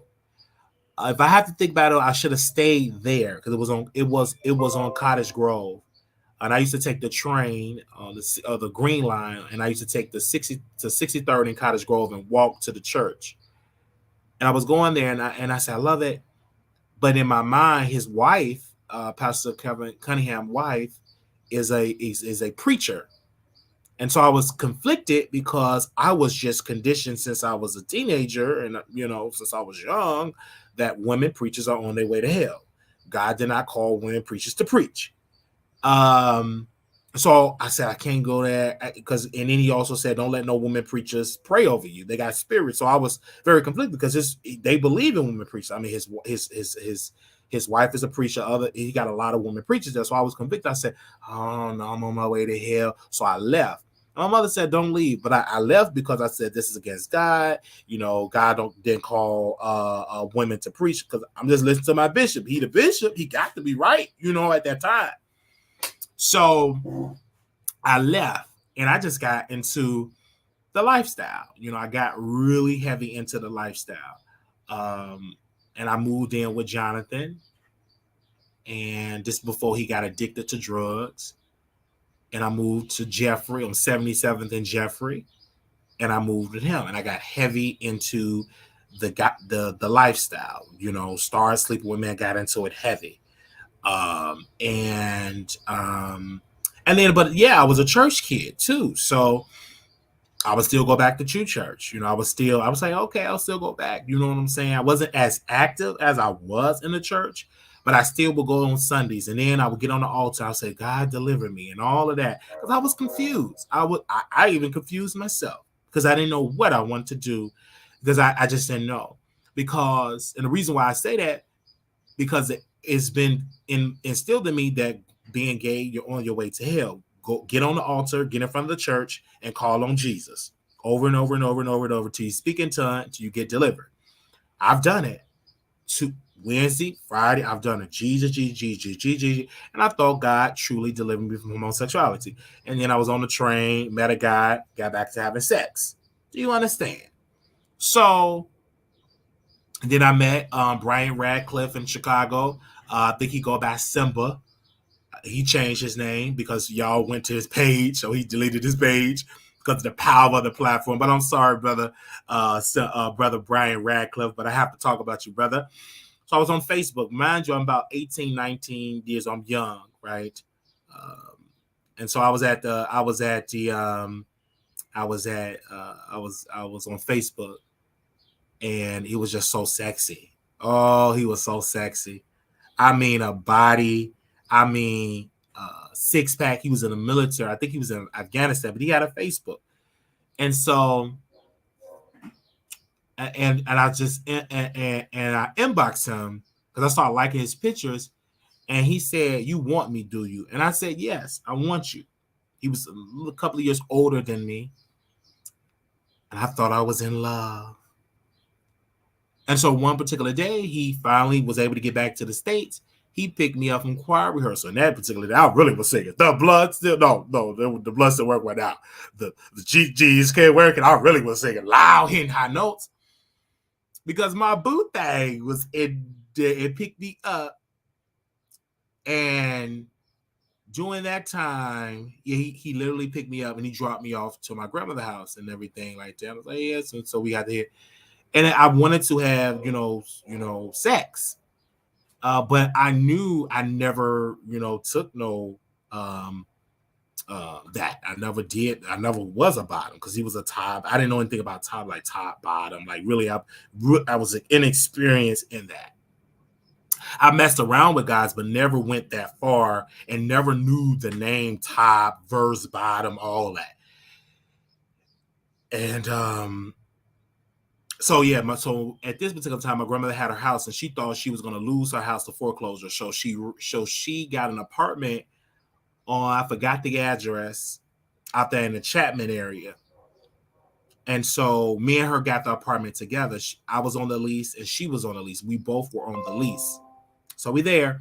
But my grandmother never moved to the apartment. She had the couch, she had the bed, she had all the furniture in the house. She never moved into that apartment. So I started going there and started hanging out, and I started, you know what I'm saying, started smoking weed. I just fresh graduated from Chicago Military Academy, and I'm just there, you know, getting in. And then Brian was like, you know, you want me to come through? I was like, yeah, come through. You know what I'm saying? And you know, get prepared. You know, we're gonna have sex. So I want to hit that. I was like, oh, okay. And so I didn't know nothing about it. So I rushed to the gas station. Didn't know nothing about no dushing, right? So I didn't eat nothing all day. So I went and got me a I went to go get me a 50-cent juice bottle. They still selling in the hood. It's like a juice bottle, and it's got a little top thing on there. And I pulled out the juice, and I poured water in the juice bottle, and I squirted it up my butt, the water, because they kept saying, you know, make it clean. This is what I'm hearing from other like bottoms. I didn't really know. I'm like, okay, this is what it is. And so he came over, we started kissing and everything. Like, his body was just amazing. And so he started putting in me, it hurt it. And it just felt a little bit, but it still hurt it. It never really felt like this whole pleasure as I heard, because it hurt like that shit hurt. Honestly, it hurt bad, real bad. It was just painful. It just wasn't for me, you know. It was really, really painful. But I was in love, you know. I was in love. I love kissing him. I thought I was in love. It was lust, but I thought it was in love. So we leave. He left, and I was just obsessed with Brian Radcliffe. Oh, I was obsessed. He was a preacher at a Baptist church on the west side. And he said, you need to come by my church. So I will come every Sunday. As many Sundays I can scoop up some bus fare and train fare, I will go to his church, and I would be in a car with him. He would never drive. He would just drive me back on the train. And then he started not being around me because I was just a pest. I just wanted to be with him. I was in love. And then he got a new boyfriend, and I was hurt. I was crying, but you know, and then and it was so bad with my mind because I thought I was in love, and he had so much control of me. So I'm in the club feeling bad. Didn't want to go to the club and go up north to Boys Town. So me, Jonathan, and his friends. I'm 21 now, fresh made it like 21. So I'm finally able to experience the club and drink. Didn't really want to do it because I didn't see the fun, and I'm like, this ain't really fun. Okay, I guess. So I'm feeling bad. So I'm ready to go. Soon as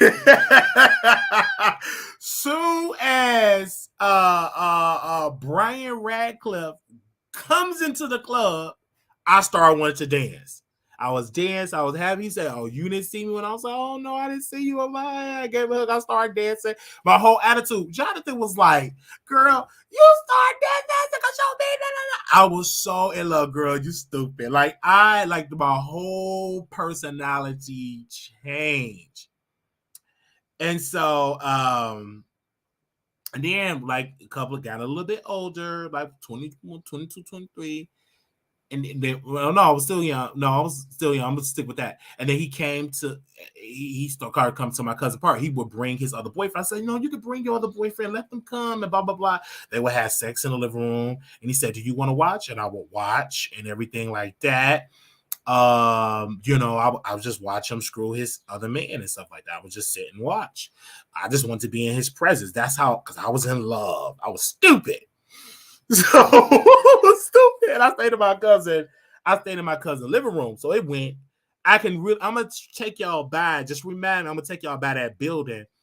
And then if they got some empty apartments there, I'm gonna do a little tour in that building to show y'all on 77th and Jeffrey. So I'm just in the living room, just watching them have sex, getting turned on or whatever, just watching it, you know.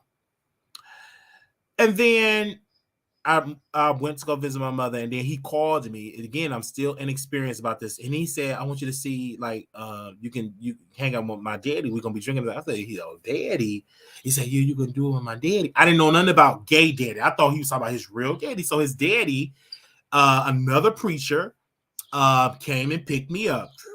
I was like, "Okay, the dad." I'm like, "Okay, you're a preacher and everything." Listen, gospel music, and I didn't know. I'm inexperienced, so we go. I forgot where we were at. We go to his house. So is Brian Radcliffe his daddy? Because at that time I thought it was daddy. I didn't know the difference between gay daddy and dating biological. I thought it was a biological daddy. Anyway, because he was an old, like semi-old, like in his 40s. I believe he's like late 40s. So we listened to him preach, right? Listen to him preach. We watching gospel and preach. I was like, "Oh, this is fun, blah, blah, blah." Then he put in another tape. He put in another tape and was nothing but porn.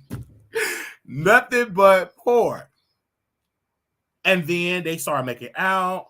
Then he started making out with me. And he said, "Come with me," because I wanted to stay with Brian, but Brian had his man.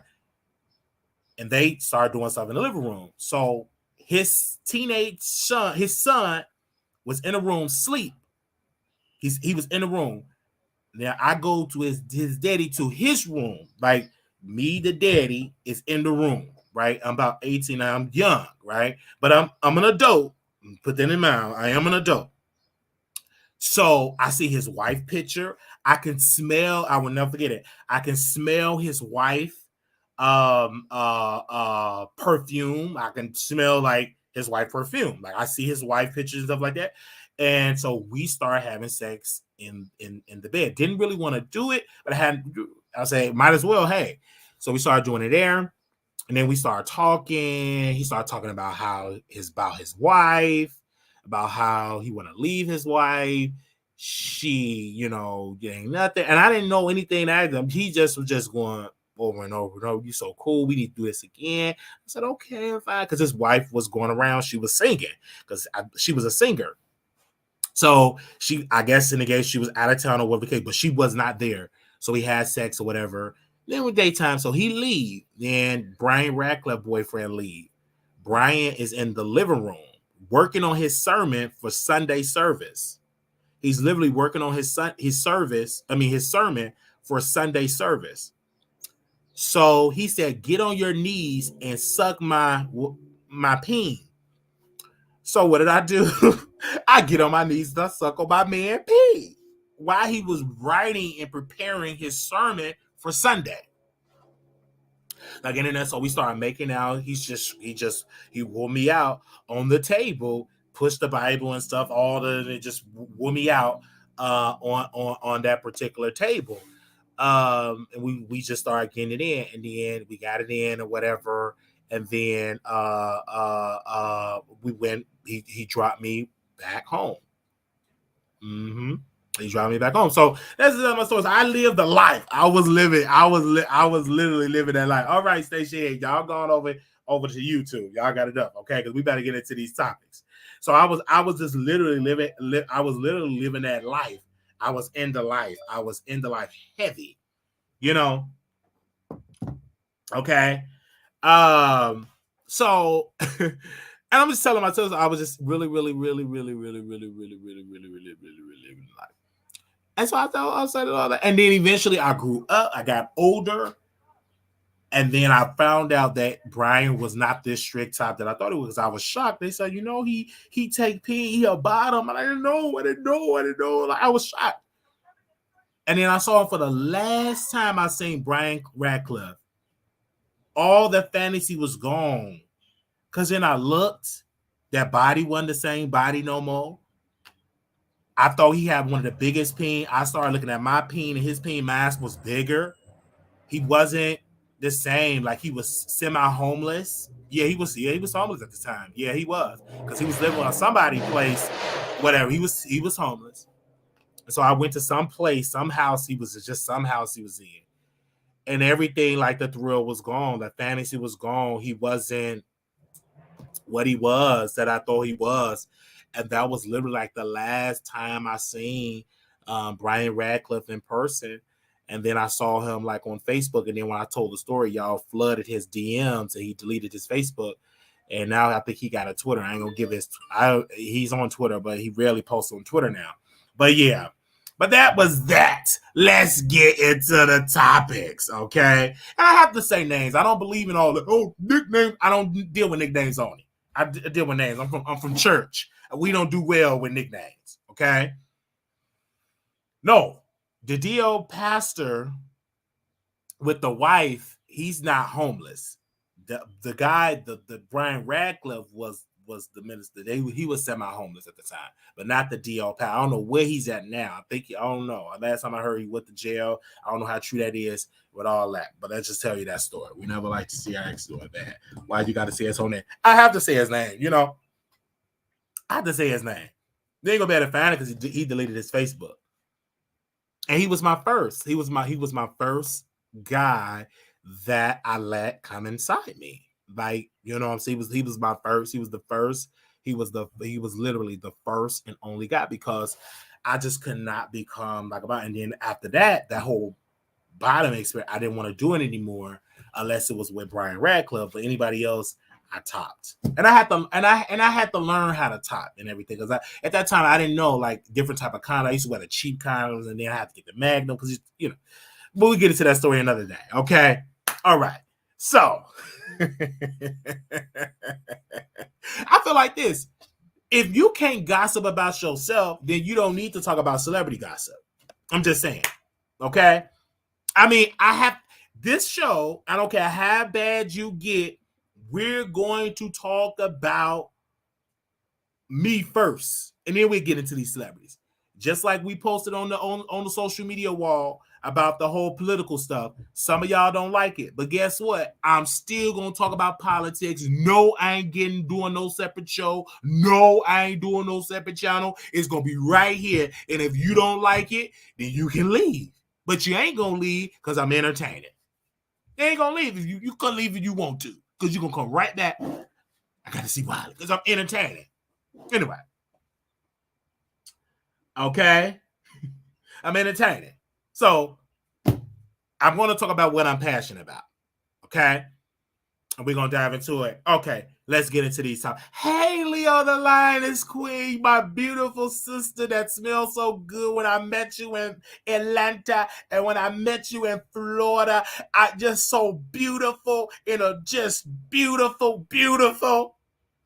I mean, I can't share that because that's the show. I can't share that tea. I was going to share some tea. We did a show together and a reality show together. Beautiful. I love her. I really, out of everybody in club chat, other than you and Key with the T and Leo, y'all are my favorites out of club chat.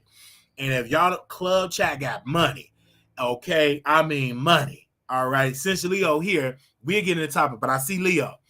But club chat got money. I remember one time they called it the Sean Bradley show, and one lady said, let's buy some buildings. Like they got stocks and bonds. I didn't know nothing about stocks and bonds. But when I went over there to club chat, baby, stocks and bonds, portfolios is portfolioing over there in club chat. Okay, I was in Florida getting stocks and bonds and stuff. I sold all my stocks. But before that, I was just in it. Like clubs, I will tell you, thank you, club chat. Thank you, Sean Bradley. Because of you, I start meeting my people in Vegas because of Sean Bradley. A good brother.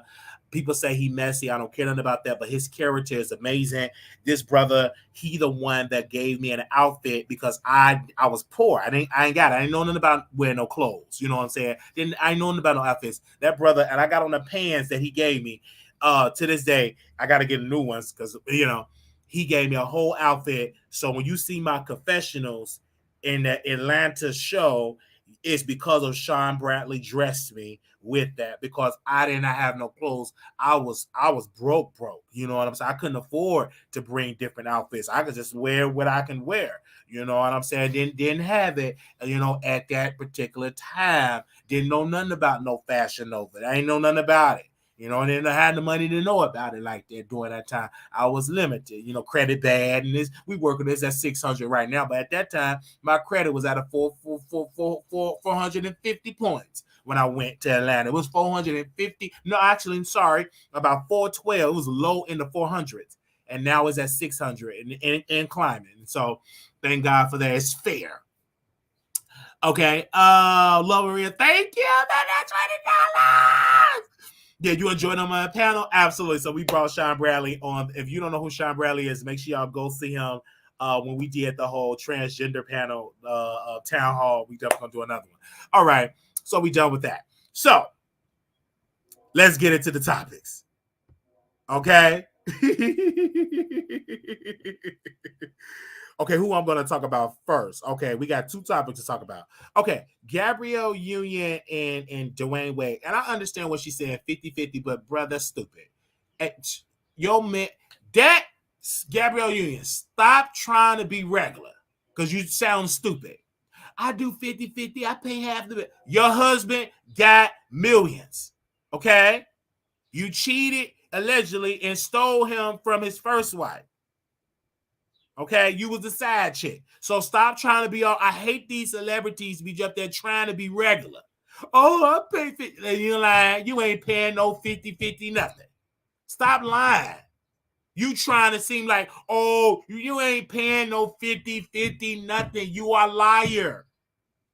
Never trust a lady that got all that false hair in her head, that little bald thing in her head, and never trust a lady that's try to do more and try to insert herself, pretend like she the mama and she the stepmom, but she try to pretend like she the mama and all that type of stuff. And all I ain't gonna get into that, but you don't pay no 50-50. Stop that lie. Dwayne Wade paid all the bills. These celebrities be doing much, just like when Tyler Perry, he had got in his car and he said, I still be driving this car every once in a while to show the world that I'm so humble. Tyler Perry, another liar, allegedly. You got into that little hoopty just to record it, just to show it to your church fans, like, oh, Tyler Perry is so humble. You ain't riding around in that raggedy piece of car in Atlanta or in LA. You recorded yourself with your staff driving that car just to show your church audience that you still humble. All right? So back to Gabrielle Union. You don't pay half the bills. It ain't no 50-50 with a man that's a millionaire. He make more money. He got an endorsement deal, real estate deal, stocks and bonds. He pay all the bills. So stop it. Stop pretending all that. And then you get these regular women, oh, it's 50. You got to have you a real man with a mindset that's saved, that got a good prayer life, that got a good income. Everybody can't do fit. Everybody can't. Some people have to do 50-50, right? It's by choice, it's by force, because your Pookie ain't got the money like that. And because of the way this economy is going. Do you understand? So you have to participate. Amen. So I thank God that I don't have a wife right now in a family of 2-3 children, because I will have to do this full time, and I mean every day, and I'm gonna have to work. I'm gonna have to bring in almost 20, if I have a family of 3 to live comfortable, I'm gonna have to bring in $25,000 a month, because rent is about $4,000 to $5,000, or mortgage is about $2,000 to $3,000, because you gotta get you a nice house. I want my, I need my space, almost about $2,000. Then you got child care. Then you got health care, because we ain't gonna qualify for Section A and food stamps, because Papa make it, So, and they don't like to do it if they feel like if a man is there with an income. Anyway, so to live comfortable, I'm going to have to be bringing in to almost $30,000 to $40,000 a month. Do you understand? So right now, that's why I'm not going to Chicago slinging this peen without no collars. I did that one time because I lost my friend and I wasn't thinking straight. My judgment was cloudy. It ain't cloudy now. I understand if I go there because you don't like me wearing condoms because you said it don't feel the same. If I go there, boom, pam, boom, pam, there's a response. There's a chance that you're gonna get pregnant. You understand? And I don't know if twins run in your family. I don't know. You may come out with some twins. And that means I'm going to have to step up because it's no longer about Marquise Wiley. It's about Marquise Jr. Or if it's a woman, it's going to be about Carrie Wiley that's my grandmother's name, but Krista Wiley, my auntie name. It may be so. I don't know what my girl name going to be, but I know for my son it's going to be Marquise Wiley, Jr. All right, but I don't know what my daughter name going to be. I never thought about the daughter name. Okay, it might be Marquita Wiley. It might be Marquita. Okay, might give him Marquita. Anyway, I don't know what my daughter name will be, but it would be. What I'm saying is, it will no longer be about me. It would be about them. I come in the back burner because it's my children comes first. Right now, I come first because I don't have any children. It's just me. Whatever. I can move from Chicago, go to Chicago, Texas. But if I had babies, I ain't gonna be able to do that. They got school. Do you understand? I understand about incurable STDs, HIV, all that. But of all that, children can be conceived. We got to revisit it. I don't like the Marquita. All right. So it's a possibility that she can get pregnant. All right. So that's why I'm not rushing to do, because I know what you want. You want some sex.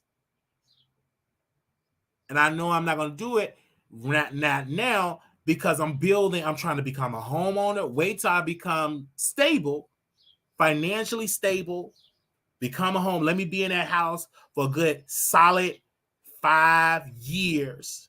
Or, let me be stable. Let my credit be an 800 score. Let me have stocks and bonds. Let me have savings with $80,000 in each in all three of my bank accounts before I make that decision to bring a child.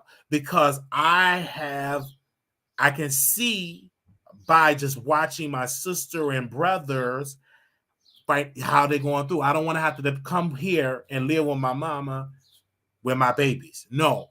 When I have children, whether I don't necessarily have to be married. We can be married. I would love that. But I'm not going to be forced to be married because I have children. No. I want to be financially stable. So when my children come, it is a choice of what school I want them to go to make sure they get the best of health care. They're not going to be spoiled, but they damn sure ain't going to be in a raggedy piece of school and no crime-infested neighborhood. Do you understand?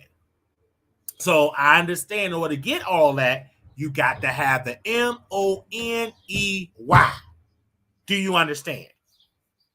And then I can't depend on her to give 50% because she don't have it. She's on a fixed income. So she can't give me 50% of what she has. So I'm going to be the full, I'm the breadwinner for my baby.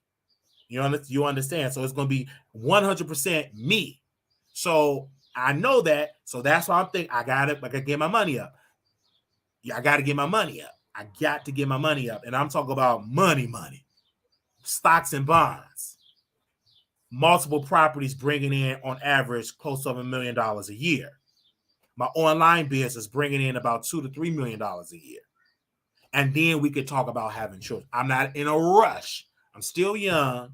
I'm not in a rush to bring children here because I don't want my children to live the same life I had to live and struggle. Yes, my children are going to have issues, but one issue I don't want my children to have is MONEY, the lack of MONEY, because that's a root of many other issues. Let our issues be what neighborhood we gonna live, which private school you want to go to, ballet, guitar, violin, computer programming, all that type of stuff. But I don't want the issue what we gonna feed you. We can't afford that. I got to price match the food, or I can't buy you that shoe. I don't want that to be the issue. You understand? I know we gonna have some issues and some problems gonna come up, but I don't want it to be money problems. Some issues will come up, but I don't want it to be money. I want money on top of money. Now I'm not gonna spoil you like because I don't spoil my nieces and nephews. I don't spoil them because I understand spoiling children is bad. If you got to have your children to make sure they're independent, have that mindset of working, and because of the type of world we're going, you have to teach them early, and not just teach them just to go to college. You need to teach them to be a computer programmer, to be a scientist, to do things that they'll be able to compete. Because when I have children and Big Chum there, the world is going to be totally different than the world that I come in. They're going to be totally digitalized. You got the robots that's coming up. It's going to be a totally different world when they get in their 20s, and you know what I'm saying, and get it. It's a total different world. So you have to think about that. So it's a totally different world, and then they're going to be like all that type of stuff like that. And I'm 32 years old. I'm not in my 40s. You wait. Okay? I'm not in no rush. I'm not in no oh, Wiley, you hurry up. You can't know. I'm 30. It's people having children in their 50s. I'm 32. The Brat having her first child in her 50s. Janet Jackson had her first child in her 50s. I'm not in no rush to bring in something I can't afford.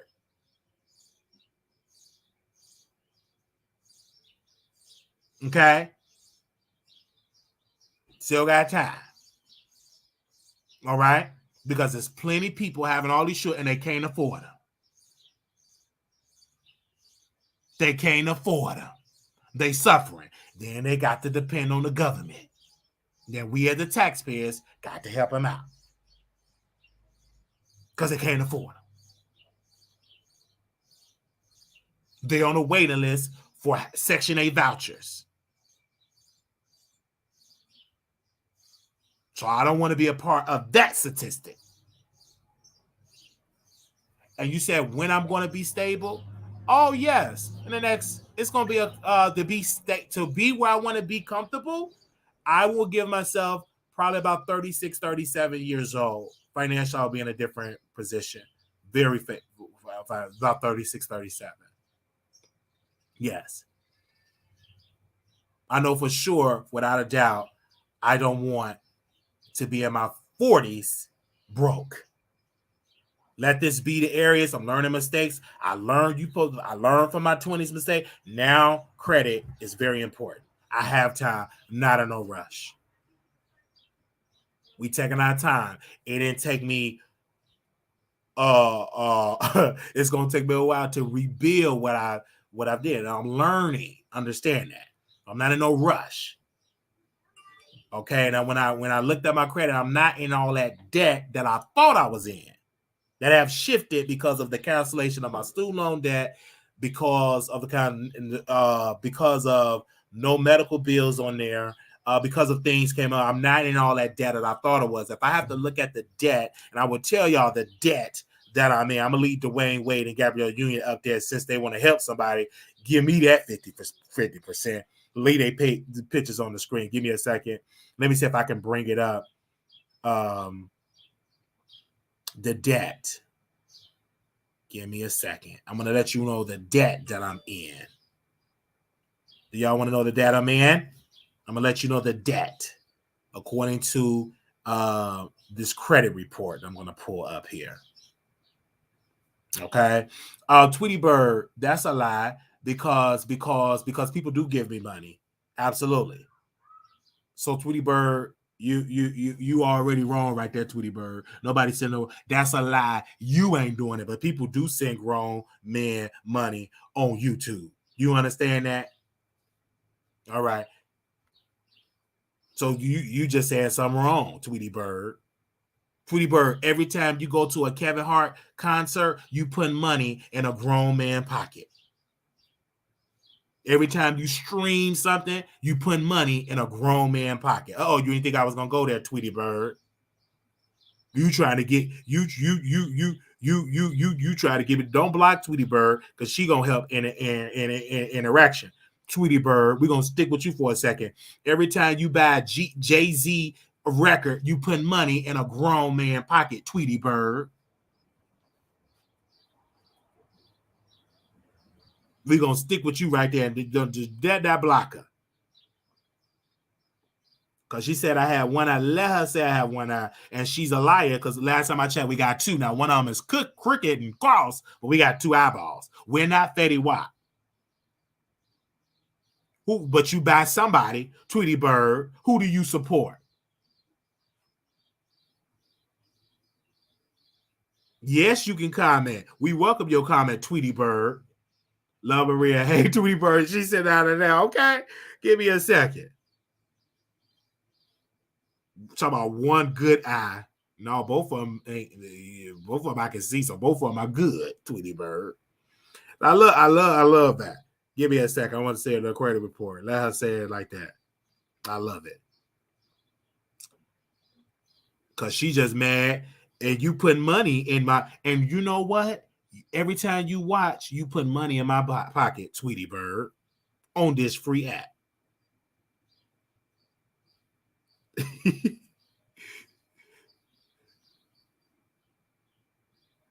On this free app, you put money in my pocket.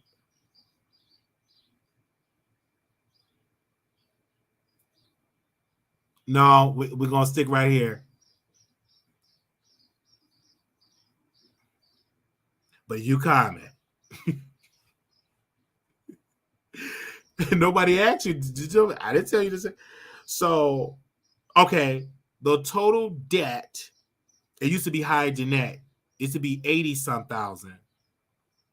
But now my debt, I am in $50,000 in debt because most of that debt is in student loan debt.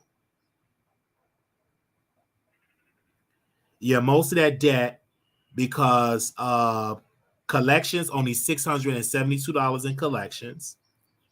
But student loans is $49,345.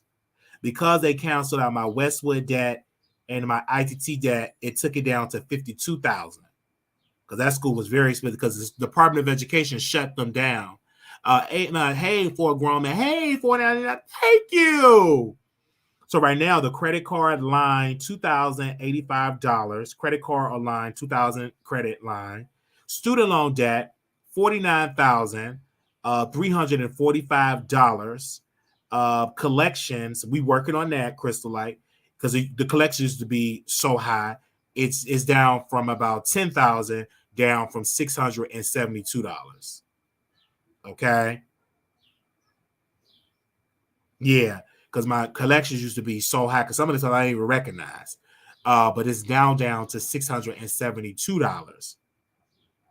And I don't have no other account, no loans, like no auto loans, no nothing like that. No mortgage or anything like that. So yeah, $49,345. Okay. So now, which my dad was that low, these student loan payments been paused for like that. I want to know how to get student loans canceled. I needed this message. So if I become a teacher, I don't know if about a nurse or a CNA. I got to check with the CNA. I believe you become a public servant, you get it canceled. If for 10 years, if you paid it faithfully for 10 years, they cancel, which is stupid. They need to cancel it once you become a public worker. Let's do it for 20. Yes, J Love, love you. He was doing good before and after you. He don't need your coins, girl. Okay? Especially if you're just going to give me 10 cents. But it was totally different. Because back in 2018, thank you, back in 2018, my credit was 417 points. August 18, 2018. November 2019, it was at 545. It was like a roller coaster. Now the credit is at 600 points. It all depends. Some say 595. So now it's fair. It used to be poor. Now it's fair. And now I'm trying to get it to good. Glory. You understand? Because when I started, I didn't know what it was. It was in 417, not 417 p.m. 417 points. And now we're at it all depends on which one you pull, almost at about a couple of points away from 600. We're fair and we're building. And we already got somebody that working with me with that. We already got somebody that working with me. We already working with somebody that is helping us. And that's why we're fair, because of this person's help. All right. Okay. Because y'all gonna be telling me about 50,000 things. We already got somebody that doing a good job, that's advising me in this, and they have been doing a wonderful job, because now I'm fair, and now we're gonna go from fair to good, to great, to perfect. Woo! Feel it right there. All right. Okay. All right. So we done with that. Okay.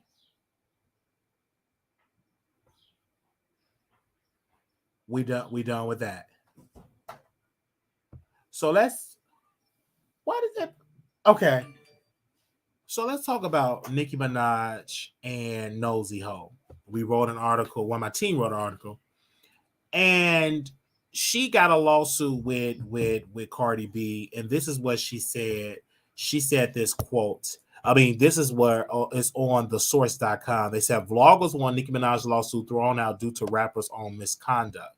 Last year, rapper Nicki Minaj sued gossip vlogger Marley Green, aka Nosey Heaux, for defamation of character when she accused Nicki of using cocaine. The controversial vlogger also made a series of negative comments about the rapper's son. Well, now Nosey Heaux wants the case thrown out.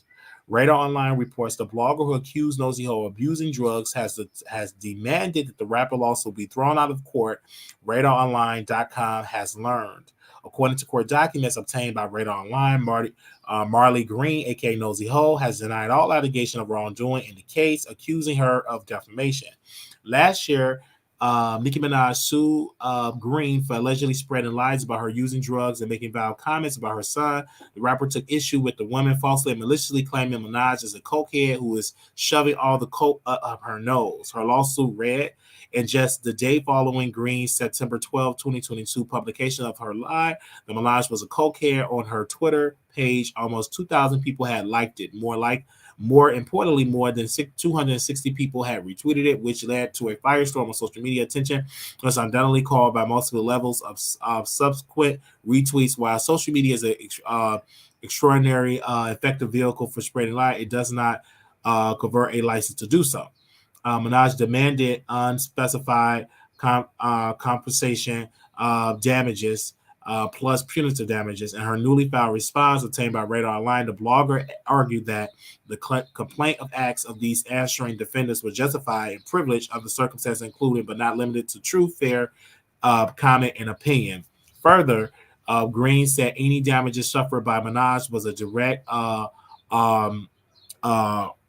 as an approximate result of her own misconduct and actions. In addition, she said she didn't publish any defamatory statements concerning Minaj. Green has asked for an entire lawsuit to be dismissed and Minaj to not be rewarded a dime in this case.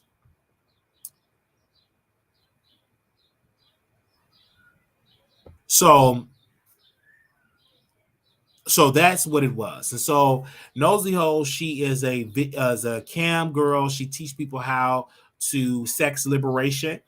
She teaches that. She have clients where she do classes and courses on that. And this is what I want to say on this. First and foremost, I can't say that Nosey Heaux is broke, but I don't know. It don't look like she got the type of money like Nicki Minaj type of money, because if she did, she won't need a lawyer to do this pro bono. She'll be able to hire her own team of lawyers, right? Let's stay there. And then also how she's taping it is not high quality, high definition 4K.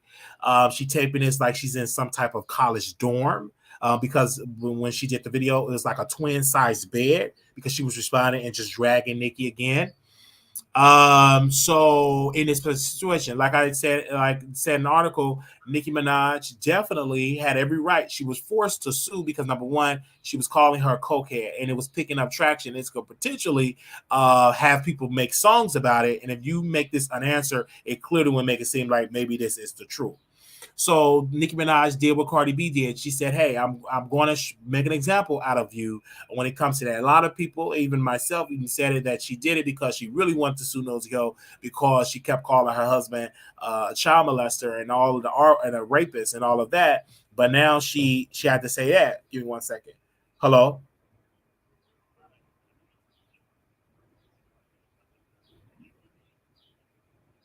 Oh, yeah, they already responded and everything. Yes, sir. Because and also if you had just can you text me or email me the I already have the website because I just have to file just apply. So I already have that.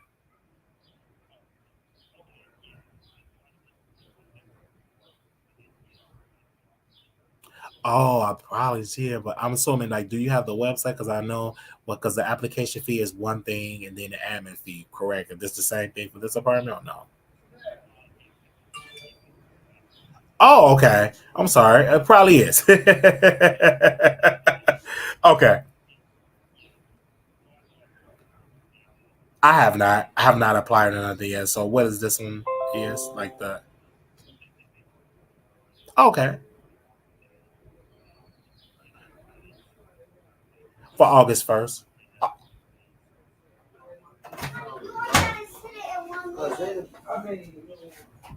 Oh.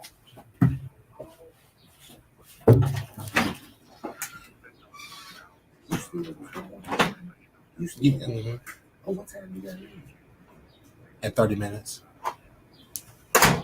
Okay. So, okay. So just wait before I apply until y'all have a vacancy, is what you're saying?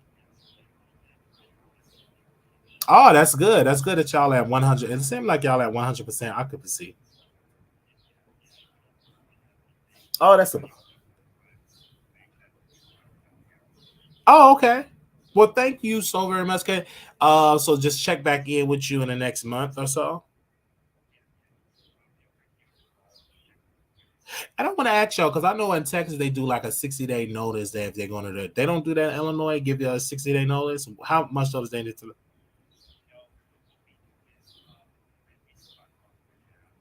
Oh,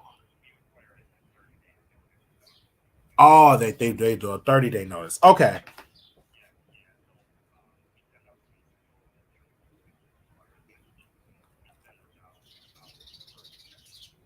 Okay. Oh, okay. Perfect. Okay. So I would just check back in a month. Thank you for that, sir. Bye bye. Bye bye. Well, it's so competitive in Illinois, baby. These people in good areas. Everybody will live in a good area. I ain't mad at your player. That was a good one. It's a good area. Anyway, so yes, I understand that the Nicki Minaj don't just doing it to the message. So Nosey Heaux, she said what she said, but this is what Nosey Heaux have to understand. And then we're gonna get into it all, people. We get into it all. Nosey Heaux have to understand that you must listen to your attorney. Shut your mouth. Because when I did the library situation, there was a criminal offense, correct? It was a property damage. I was charged with criminal mischief. And so I had an attorney on my show about 3 years ago. He came on the show about, right when it happened, fresh when I was charged. And I was talking to interviewing him, and I wanted him to represent me. I didn't actually represent me, but he heard me talking about the thing, and he DM'd me, stop talking about your case. You cannot talk about an open case. It will hurt you legally. Stop talking about the case. So I shut up, got off the show, and then we worked out a deal. He charged $5,000 to take my case. And I gave him like $500, and I did a payment plan to pay off the balance. He was a lawyer out of Houston. This was in Denton County, and he represented me. And I didn't say nothing about the case then. It was sad. I was hurt. I wanted to tell my audience. Couldn't say nothing. I was in and out of the court. I was crying. I was scared. And so we went to the court. One time I almost missed. I forgot that we had a court date. He said, "You better get here now." So I just told y'all. I said my roommate got robbed, and they said you can go. And so I had to drive in that traffic to get to the courtroom. Got there. They worked out a deal. And then he said, we worked out a deal. You're gonna pay restitution. But the first number they gave us was really high. It was like 80. It was a lot of money.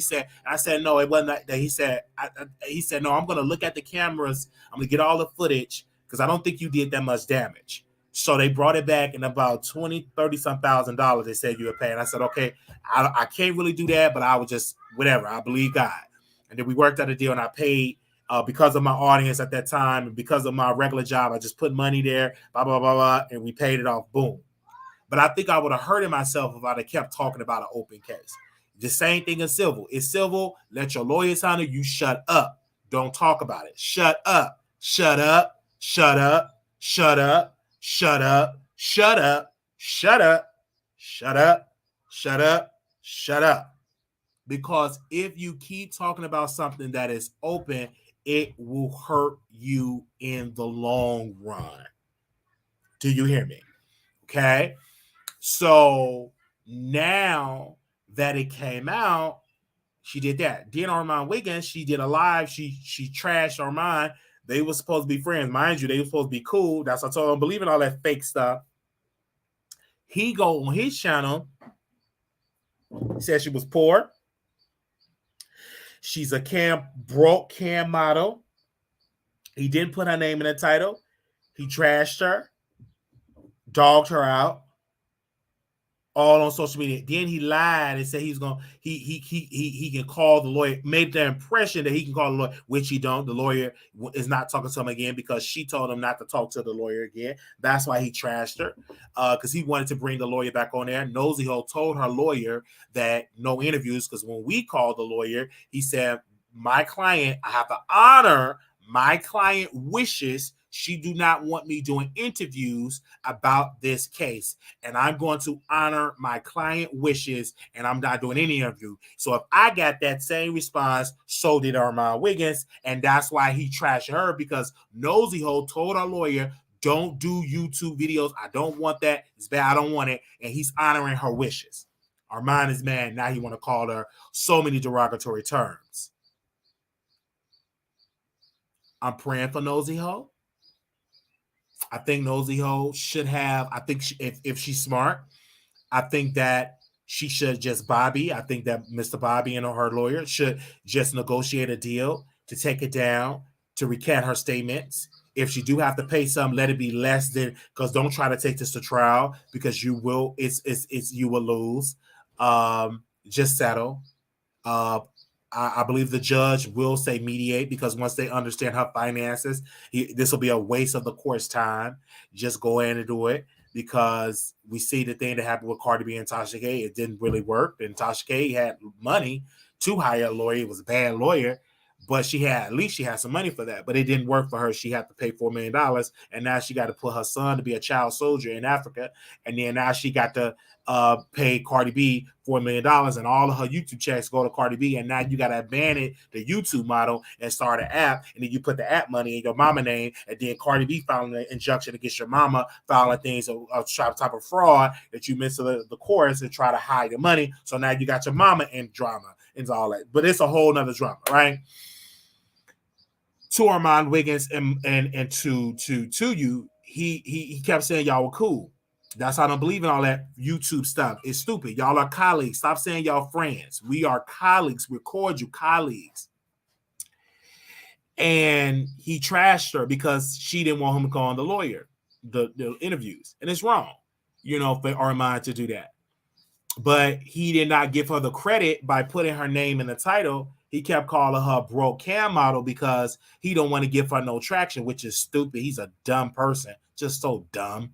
And Nosey Heaux, you ain't that smart. Your light bulb don't blink bright, because you should have put his name in the title, put a thumbnail, open up the phone lines, talk about the history of his behavior, of him flip-flopping with Cardi and Nicki, calling OG a monkey. You got the power to reach out to OG, to bring that back up, and you could have do all this thing, but you didn't do it.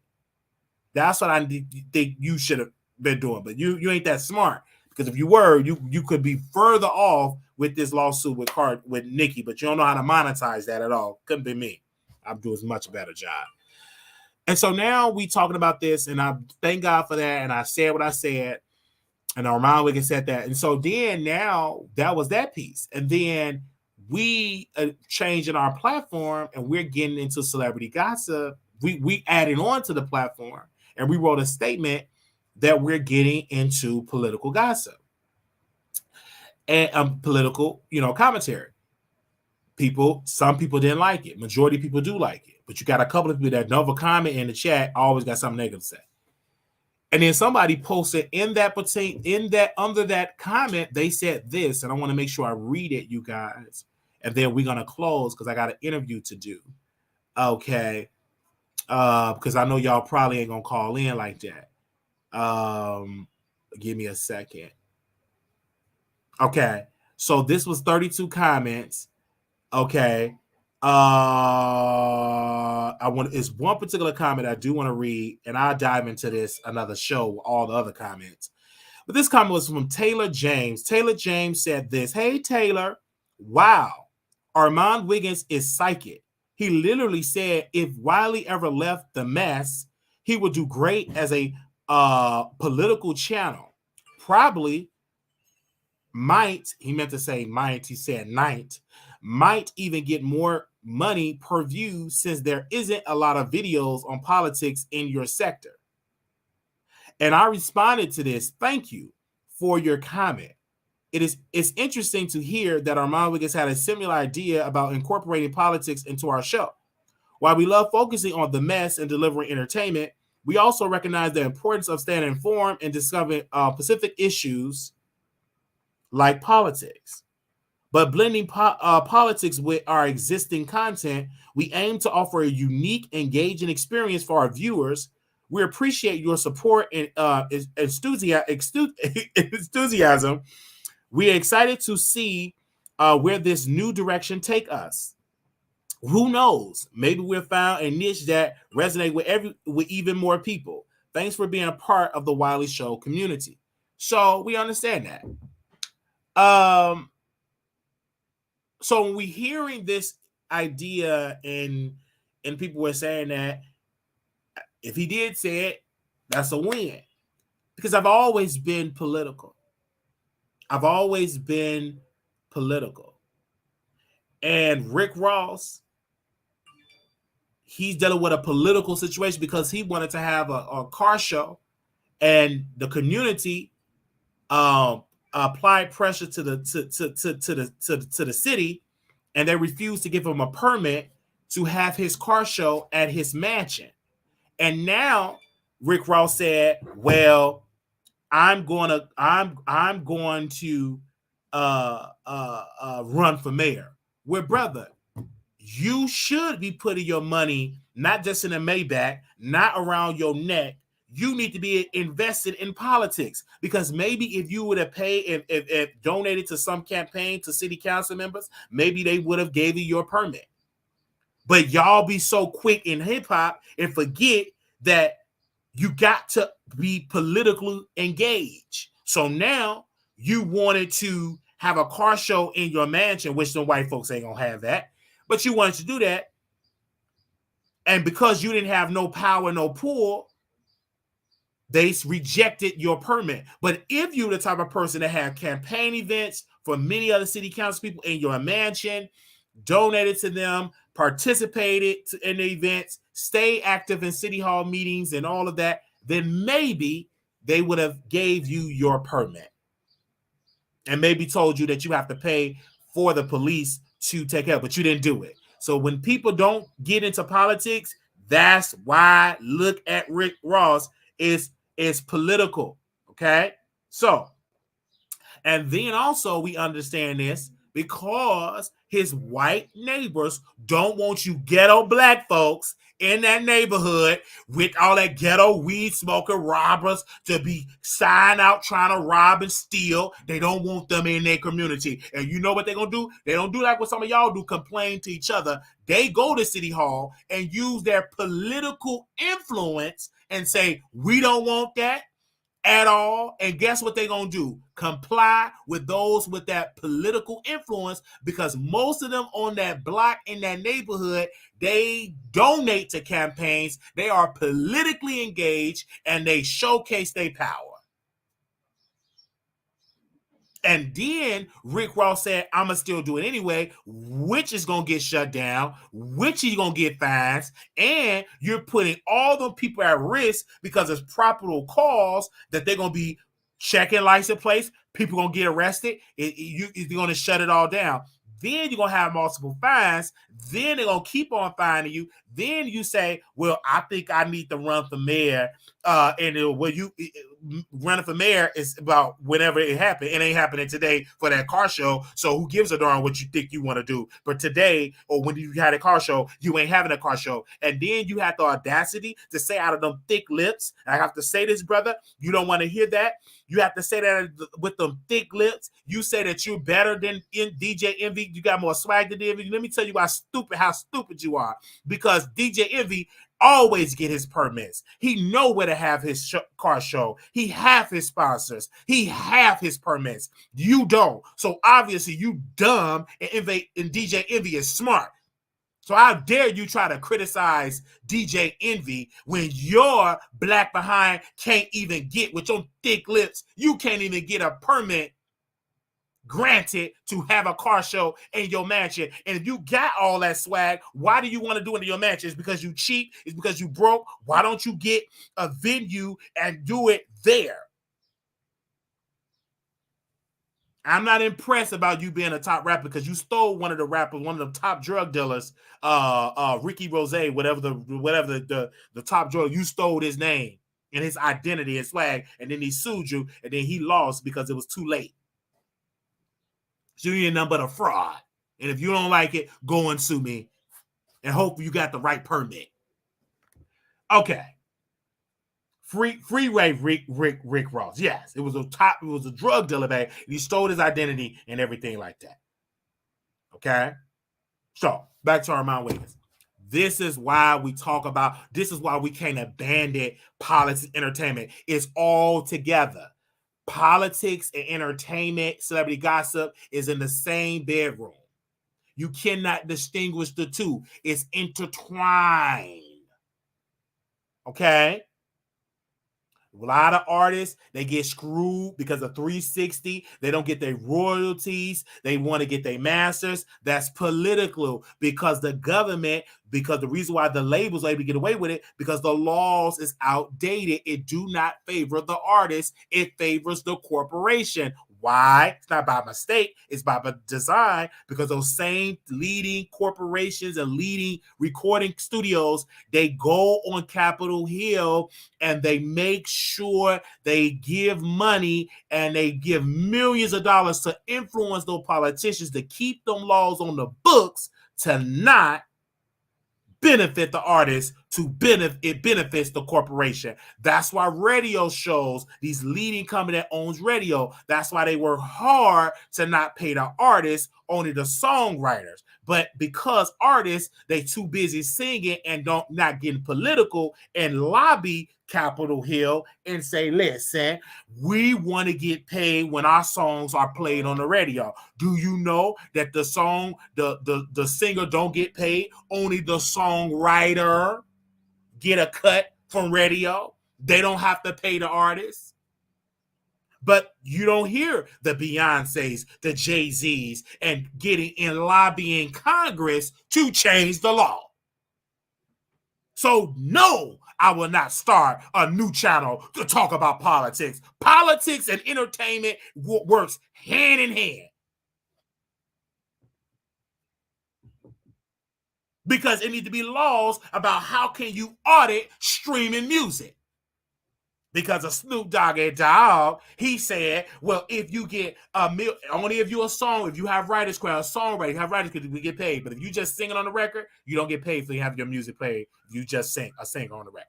Anyway, like Snoop Dogg, he said something in my clothes. He said, I don't understand. If you got $1 million streams, you should have $1 million in the bank. Because back in the day, if you sell 1 million records, you got $1 million. It's so many words. And how can you audit this? What's going on? But Snoop Dogg, but what you fail to say is we need to talk to Congress and change the laws to regulate that with them streams, that how to calculate that. Laws need to be changed, and it's not caught up with the streaming.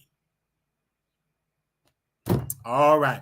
Thank you all so very much for y'all. And a lot of artists going to start their own streaming company and streaming their own records. And outside of that, that's going to happen. Eventually, it's going to happen. You're going to have about 1 billion streaming services. Okay, it's going to happen. It started with Jay-Z and they laughed at him. He got, is eventually a lot of artists going to say, forget that. I'm going to have my own app where you can stream my music. They're going to take it outside and they're going to get all the of the money. It's going to happen. If they ain't started, it's going to start where they're going to have their own streaming app where they stream their own music and don't give permission. A lot of independent artists going to do that and they ain't going to give permission to Spotify or Apple Music, even though they may take, even they ain't taking no hit, because a lot of these artists not getting paid by their streaming. So if you get 3 million streams on your own app and they paying $9.99 a month for your app, that's most of your money. Once after you pay Uncle Sam, that's yours. That's way more than what you get from Spotify, Apple, and Tidal, because the cable companies did it. It is what it is. Thank you all so very much. Thank you all so very much for tuning into the Wiley Show. God bless you, and thank you all for tuning in. I'm going to take about 10 minutes. We can take some phone calls. So give me a quick second here. We're going to take some phone calls, and we're done because I got to get ready and go to an interview. So I'm here with my audience. Hey. It's going to happen. Yes, give me 1 second before y'all call in. Give me 1 second.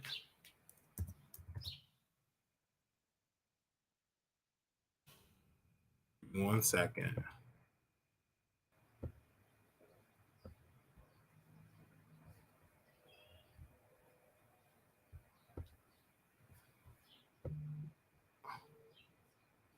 Hold on.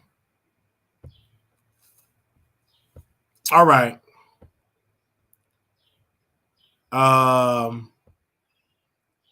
Okay, 972-674-9462. I have to leave as well. Great show. Catch y'all. Thank you, Roz. Thank you. All right. Anybody want to call in? Phone lines is open. Phone lines is open.